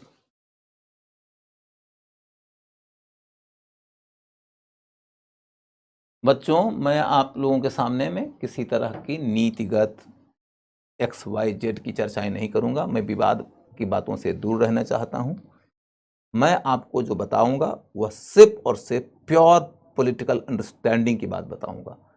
राजनीति ऐसी होती है, मैं ये बताऊंगा। राजनीति इतिहास में कैसी थी, राजनीति इंदिरा जी की कैसी थी, राजीव जी की कैसी है, मोदी जी की कैसी है, मैंने इसके ऊपर टिप्पणी किया। आज के डेट में ये सरकार जो है वो अच्छी है बुरी है ये सब आप जानो, उसमें मेरा कोई इंटरेस्ट नहीं है। That is not my zone of interest and that is not the right place. Sir, this is not the right place to discuss all these things, है ना। उस विषय पर ना पूछना ना बताऊंगा। अब चल के देखो बच्चों,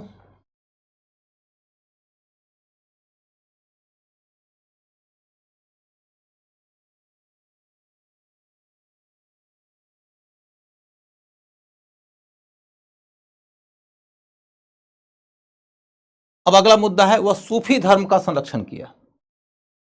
सूफी धर्म का संरक्षण किया, ये क्या है? तो इस पे लिखते हैं वह चिश्तिया सूफी संत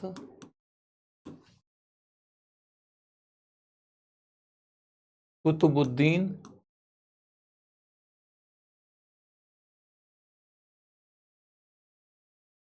बख्तियार काकी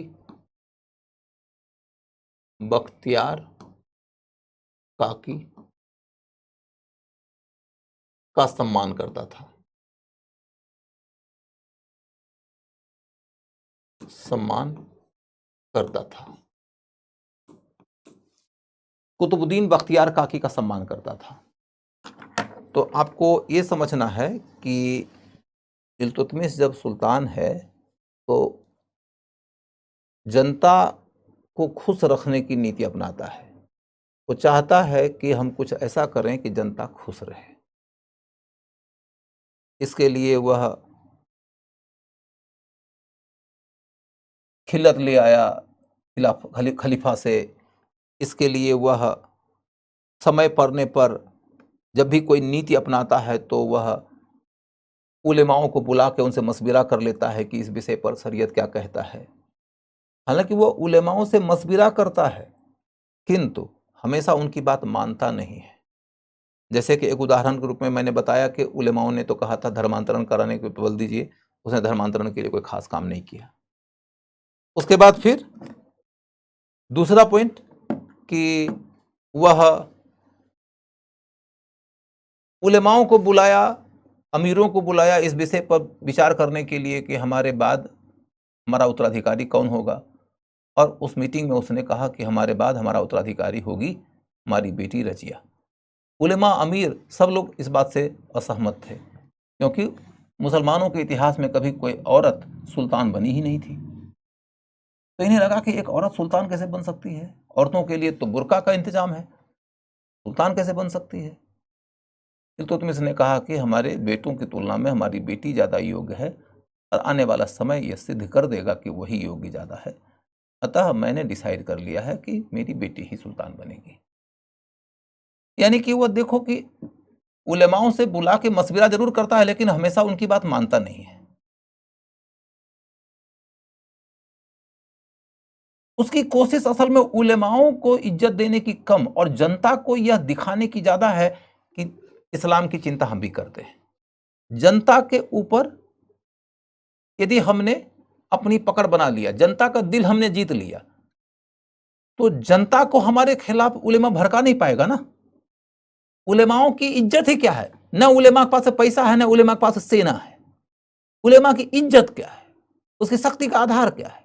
जनता के दिल में उसका सम्मान। जनता यदि उसके बहकावे में आ जाए तो सुल्तान की गद्दी छीन ले, और जनता यदि कहने लगे कि नहीं सुल्तान महान है, सुल्तान के खिलाफ भड़का रहे हो तुम, सुल्तान के खिलाफ गलतफहमी पैदा कर रहे हो तुम सुल्तान के खिलाफ इस तरह की बातें करोगे तो हम नहीं सुनेंगे, तो उलेमा लोग कुछ भी करें, उलेमा का प्रभाव नहीं पड़ेगा ज्यादा। तो वो जनता को खुश करने की कोशिश करता था, और जनता को खुश करने की कोशिश करने के क्रम में एक बहुत बड़ा काम किया था उसने न्याय की एक जंजीर अपने महल के आगे लगा दिया था, द चेन ऑफ जस्टिस, कि आप जंजीर खींचकर फरियादी के रूप में जाएंगे, न्याय मांगेंगे तो सुल्तान हर हाल में आपको न्याय देगा। इस तरह का प्रयास करता था। उसने और भी कई काम किया। उसने तालाब का निर्माण कराया, शमसी तालाब नाम से, आगे दिखाऊंगा। उसने कुतुब मीनार बनाया, उसने मदरसा निर्माण कराया, नसीरिया मदरसा, ताकि जनता खुश रहे। इसके अलावे एक बड़ी बात और थी, मुसलमानों के धार्मिक समूहों में एक वर्ग तो उलेमाओं का था और एक वर्ग था सूफियों का। सूफी कौन थे उसका डिटेल बाद में बताऊंगा। तत्काल आप समझिए कि सूफी लोग कौन थे। तो सूफी मुसलमानों के बीच के ऐसे धार्मिक समूह के लोग थे जो उसके आध्यात्मिक पक्ष को रिप्रेजेंट करते थे, जो प्रेम की बातें करते थे, जो नैतिक जीवन जीते थे, जो सादगीपूर्ण जीवन जीते थे, उन लोगों को हम सूफी कहते हैं। अभी हम सूफी के बारे में डिटेल नहीं पढ़ रहे हैं, बाद में पढ़ाऊंगा, उसकी खूबियां खामियां सब पढ़ाऊंगा। लेकिन अभी बस इतनी बात जान लीजिए कि उलेमा लोग एकदम किताब की जो बातें हैं वो करते थे, थोड़ी कठोरता भी थी, कट्टरता भी थी, लेकिन सूफियों में थोड़ी सादगी थी, थोड़ी नैतिकता थी। तो सूफी भी एक धार्मिक ग्रुप ही था। सूफियों के कुल 14 ग्रुप थे। 14 ग्रुपों में से एक ग्रुप का नाम था चिश्तिया, जो सबसे उदार थे, जो सबसे ज्यादा जन कल्याणकारी थे, जो सबसे ज्यादा नैतिक थे। उसी चिश्तिया ग्रुप को खूब इज्जत देता था, खूब बढ़ावा देता था इल्तुतमिश। चिश्तिया ग्रुप के एक बड़े सूफी संत थे मुइनुद्दीन चिश्ती, जिनका मजार है अजमेर में। एक दूसरे बड़े सूफी संत हुए थे कुतुबुद्दीन बख्तियार काकी, जो इल्तुतमिश के काल में थे, और इल्तुतमिश उनके प्रति बड़ी सम्मान रखता था। इल्तुतमिश ने, कहा जाता है कि उन्हीं के नाम पर कुतुब मीनार का निर्माण कराया था। उनका भी नाम कुतुबुद्दीन बख्तियार काकी। तो अब ये कुतुब मीनार जो है वह कुतुबुद्दीन ऐबक के नाम पर है कि कुतुबुद्दीन बख्तियार काकी के नाम पर है, इसमें डिबेट है। बहुत सारे हिस्टोरियंस कहते हैं कि इल्तुतमिश ने कुतुबुद्दीन बख्तियार काकी के नाम पर करवाया था और उसका नाम रखा कुतुब मीनार। कुतुब मीनार, नाम कुतुब मीनार ही क्यों है? ये कुतुबुद्दीन ऐबक के नाम पर है क्या? तो कुछ लोग कहते हैं नहीं नहीं नहीं, ये कुतुबुद्दीन बख्तियार काकी के नाम पर है, क्योंकि दोनों के नाम में कुतुब है। दूसरी बात यह है कि कुतुबुद्दीन बख्तियार काकी को इल्तुतमिश ने एक बार शेखुल इस्लाम की उपाधि दिया था। शेख उल इस्लाम की उपाधि दिया। मतलब एक तरीके से समझ लीजिए कि उस युग में मुसलमानों को दिया जाने वाला सर्वोच्च नागरिक सम्मान था ये। जैसे भारत रत्न है ना, वैसे ही शेखुल इस्लाम की उपाधि दिया और कुतुबुद्दीन बख्तियार काकी ने इसे मना कर दिया, मना कर दिया। बहुत महत्वपूर्ण फैक्ट है, मना कर दिया। क्यों? उनका कहना है कि हमको शासक से कोई पद नहीं चाहिए, कोई पदवी नहीं चाहिए, हम दरबार से दूर रहना चाहते हैं, हम खानकाहों में रहना चाहते हैं। शहर के दूर निर्जन प्रदेश में रहते थे, फटा चिटा कपड़ा पहनते थे, खानकाह में माने मठों में रहते थे, कोई पद नहीं लेते थे, कोई पदवी नहीं लेते थे। इस तरह का जीवन जीने वाले लोग थे। तो इसीलिए शेखुल इस्लाम की उपाधि जब उनको दी गई तो उन्होंने मना कर दिया था, इसीलिए इंपॉर्टेंट बन जाता है। क्वेश्चन क्या पूछा जाएगा? इल्तुतमिश के काल में कौन सूफी संत थे जिनके प्रति वो सम्मान रखता था? तो कुतुबुद्दीन बख्तियार काकी। कौन से सिलसिला से जुड़े हुए थे? तो चिश्तिया सिलसिला से। सिलसिला माने ग्रुप, ठीक है।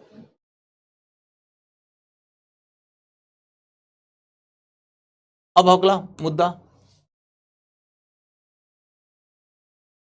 कि वह स्पष्ट किया कि खराजी भूमि खराजी ही रहेगी। ऑलरेडी मैं एक्सप्लेन कर चुका हूं, उधर जाने की जरूरत नहीं है। शमसी तालाब बनाया, एक तालाब बनाया था, दिल्ली में ही है, कुतुब मीनार के पास ही है, और शमसी उसके वंश का नाम था, इसलिए उसका नाम रखा शमसी तालाब। क्वेश्चन ये पूछा जाएगा शमसी तालाब कौन बनाया था? एक तालाब बनाया है, कुतुब मीनार के बगल में ही है, शमसी तालाब नाम है क्योंकि उसके वंश का नाम शमसी था। नसीरिया मदरसा, एक मदरसा बनाया है, नसीरिया मदरसा नाम रखा है। और एक बावड़ी बनाया है, बावड़ी माने जहां पानी का इंतजाम होता है, आप नहाने धोने का पानी निकाल सकते हैं वहां से, इस तरीके से बावड़ी। कुतुब मीनार ऑलरेडी मैं बता चुका हूं। और उसने पहली दफा सुल्तानगढ़ी का मकबरा बनवाया था। मकबरा की कहानी भी मैं कल के क्लास में समझा चुका हूं। तो अब आप देखोगे कि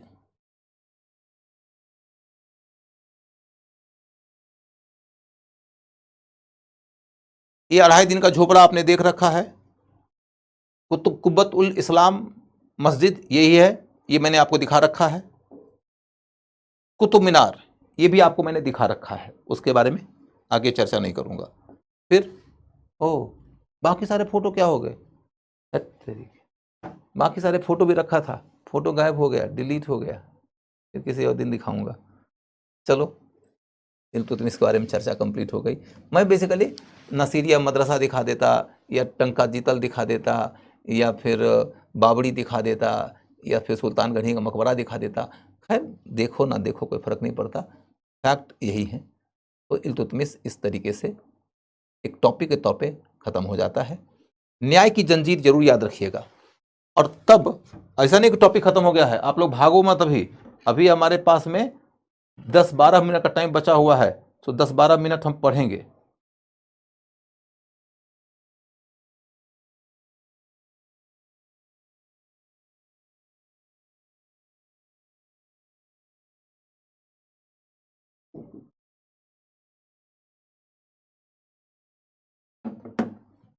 अब आगे अन्य वंश, सॉरी अन्य सुल्तान, अन्य सुल्तान। इल्तुतमिश 1235 ईस्वी में मर जाता है।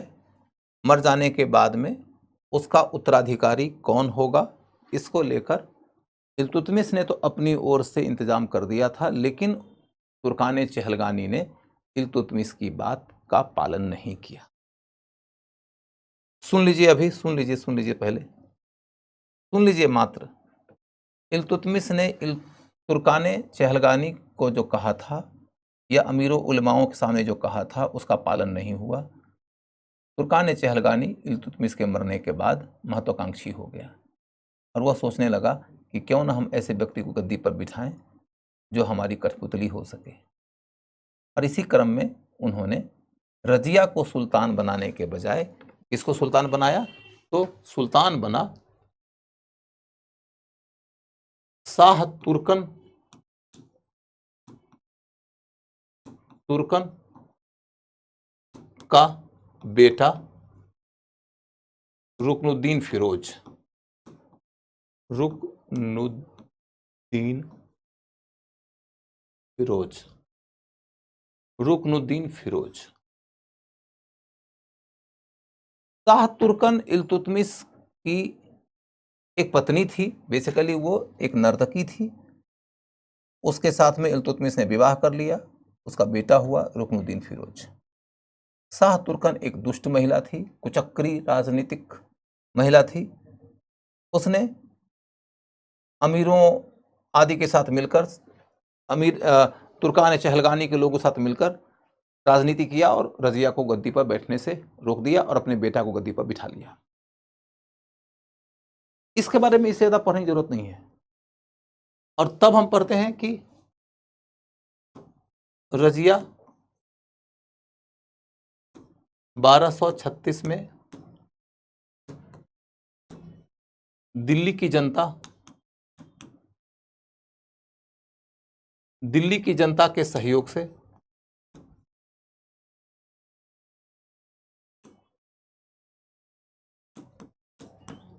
गद्दी पर बैठ गई। रजिया 1236 ईस्वी में दिल्ली की जनता के सहयोग से गद्दी पर बैठ गई। अब कहानी क्या है कि क्वेश्चन क्या आएगा रजिया के ऊपर। रजिया का शासनकाल 1236 से 40 तक, 1236 से 40 तक 4 वर्षों तक रूल किया रजिया ने। 1236 से 40 के बीच में रजिया ने रूल किया।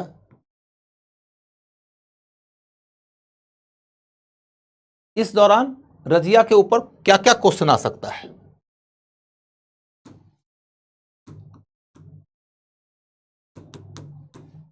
पहला, गद्दी पर कैसे बैठी, गद्दी पर कैसे बैठी। उसके बाद रजिया के खिलाफ विद्रोह,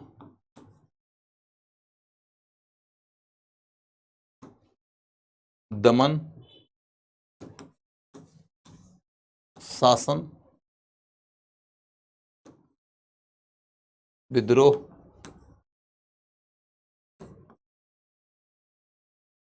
विफल, विवाह और हत्या। इतनी कहानियां हैं रजिया के मामले में। आपको लगेगा कि तो बहुत बड़ा टॉपिक है, बिल्कुल नहीं बड़ा टॉपिक है। सुन लीजिए, नोट्स में लिखा हुआ है, काम चल जाएगा। 2-1 पॉइंट एक्स्ट्रा होगा, लिखा दूंगा। सबसे पहला पॉइंट यह है कि रजिया दिल्ली की जनता के बीच में जाती है लाल रंग का वस्त्र धारण करके। लाल रंग का वस्त्र फरियादी का वस्त्र होता था, और ये पूछा जाएगा कि कौन से रंग का कपड़ा पहन के गई थी। सुल्तान की बेटी जनता के बीच में लाल रंग का कपड़ा पहन के गई है। यही लाल रंग के कपड़े पहन के लोग आते थे दिल्ली के सुल्तान के पास न्याय की जंजीर खींचने।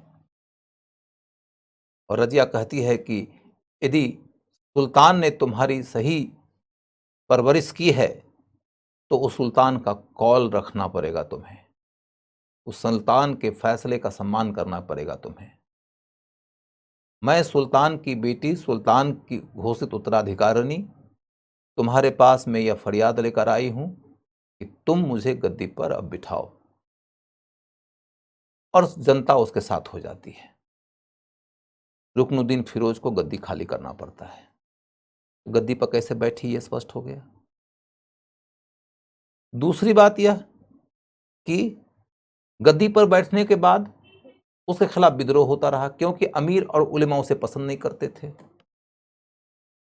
वो बहुत योग्य थी। उस दौर का जो समकालीन इतिहासकार है, समकालिक इतिहासकार है, मैं उसके बारे में आगे लिखवाऊंगा, अभी बस नाम सुन लीजिए। उस दौर का जो समकालिक इतिहासकार है, आप ही लोग बता सकते हैं, कोई नाम तो बताइए, कौन सा इतिहासकार था। उस दौर का जो समकालिक इतिहासकार था, जो कि एक मदरसे का प्रधानाधिकारी भी था, प्रधानाचार्य भी था, कोई नाम बता सकते तो बताइए। तो उस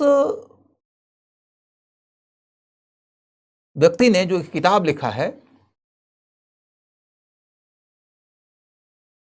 उसने कहा कि इल्तुतमिश रजिया में एक सुल्तान बनने के सारे गुण थे, सिवाय इसके कि वो एक औरत थी। उसमें सुल्तान बनने के सारे गुण थे, सिवाय इसके कि वो एक औरत थी। अब देखोगे कि उसके खिलाफ विद्रोह हुआ, लेकिन विद्रोह का दमन करने में कामयाब हो गई। हाँ, बहुत सही बोला, मिनहाज उस सिराज, मिनहाज उस सिराज। तो मिनहाज उस सिराज ने यह कहा था कि उसमें सुल्तान बनने के सारे गुण थे, लेकिन दिक्कत यह थी वो एक औरत थी। और उसके खिलाफ विद्रोह हुआ, विद्रोह का दमन करने में कामयाब रही। अब यहां पर यह नहीं लिखना है कि कौन कौन से विद्रोही थे, किनको किनको उसने दबा दिया, वो सब आपको याद नहीं करना। विद्रोह हुआ, विद्रोह का फर्स्ट राउंड विद्रोह का जो हुआ था उसका दमन कर दिया उसने। कुछ लोगों को दमन कर दिया और कुछ लोगों को अपनी ओर मिला लिया, यानी कि उसने मिलिट्री एंड डिप्लोमेसी दोनों का पावर का, दोनों की कैपेसिटी का परिचय दिया। और शासन जब चला रही थी तो कुबा और कोट पहन के आती थी, यानी कि वो पर्दे में नहीं रहती थी, कुबा कोट पहन के आती थी, हाथियों पे सवार होकर पूरे राज्य की यात्रा किया करती थी, ताकि शासन के ऊपर उसकी पकड़ मजबूत हो सके। यानी थोड़ा मॉडर्न माइंडसेट की थी। कुबा कोट पहन के आती थी, बहुत इंपॉर्टेंट फैक्ट है, वो बुरके में नहीं रहती थी, हाथियों पे सवार होकर वह यात्रा किया करती थी और शासन की दुरुस्ती का ख्याल रखा करती थी। फिर दोबारा विद्रोह हो गया।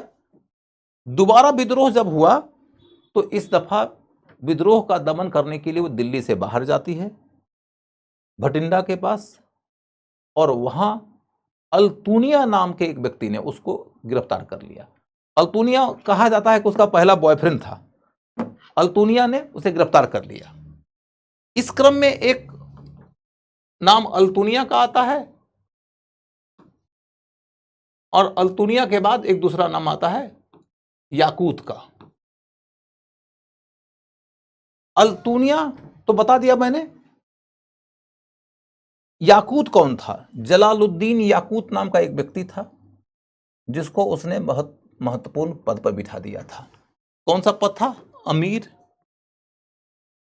ए आखुर।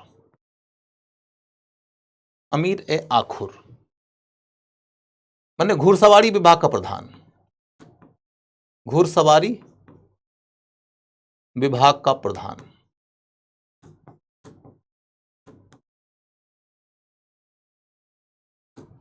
घुड़सवारी विभाग का प्रधान,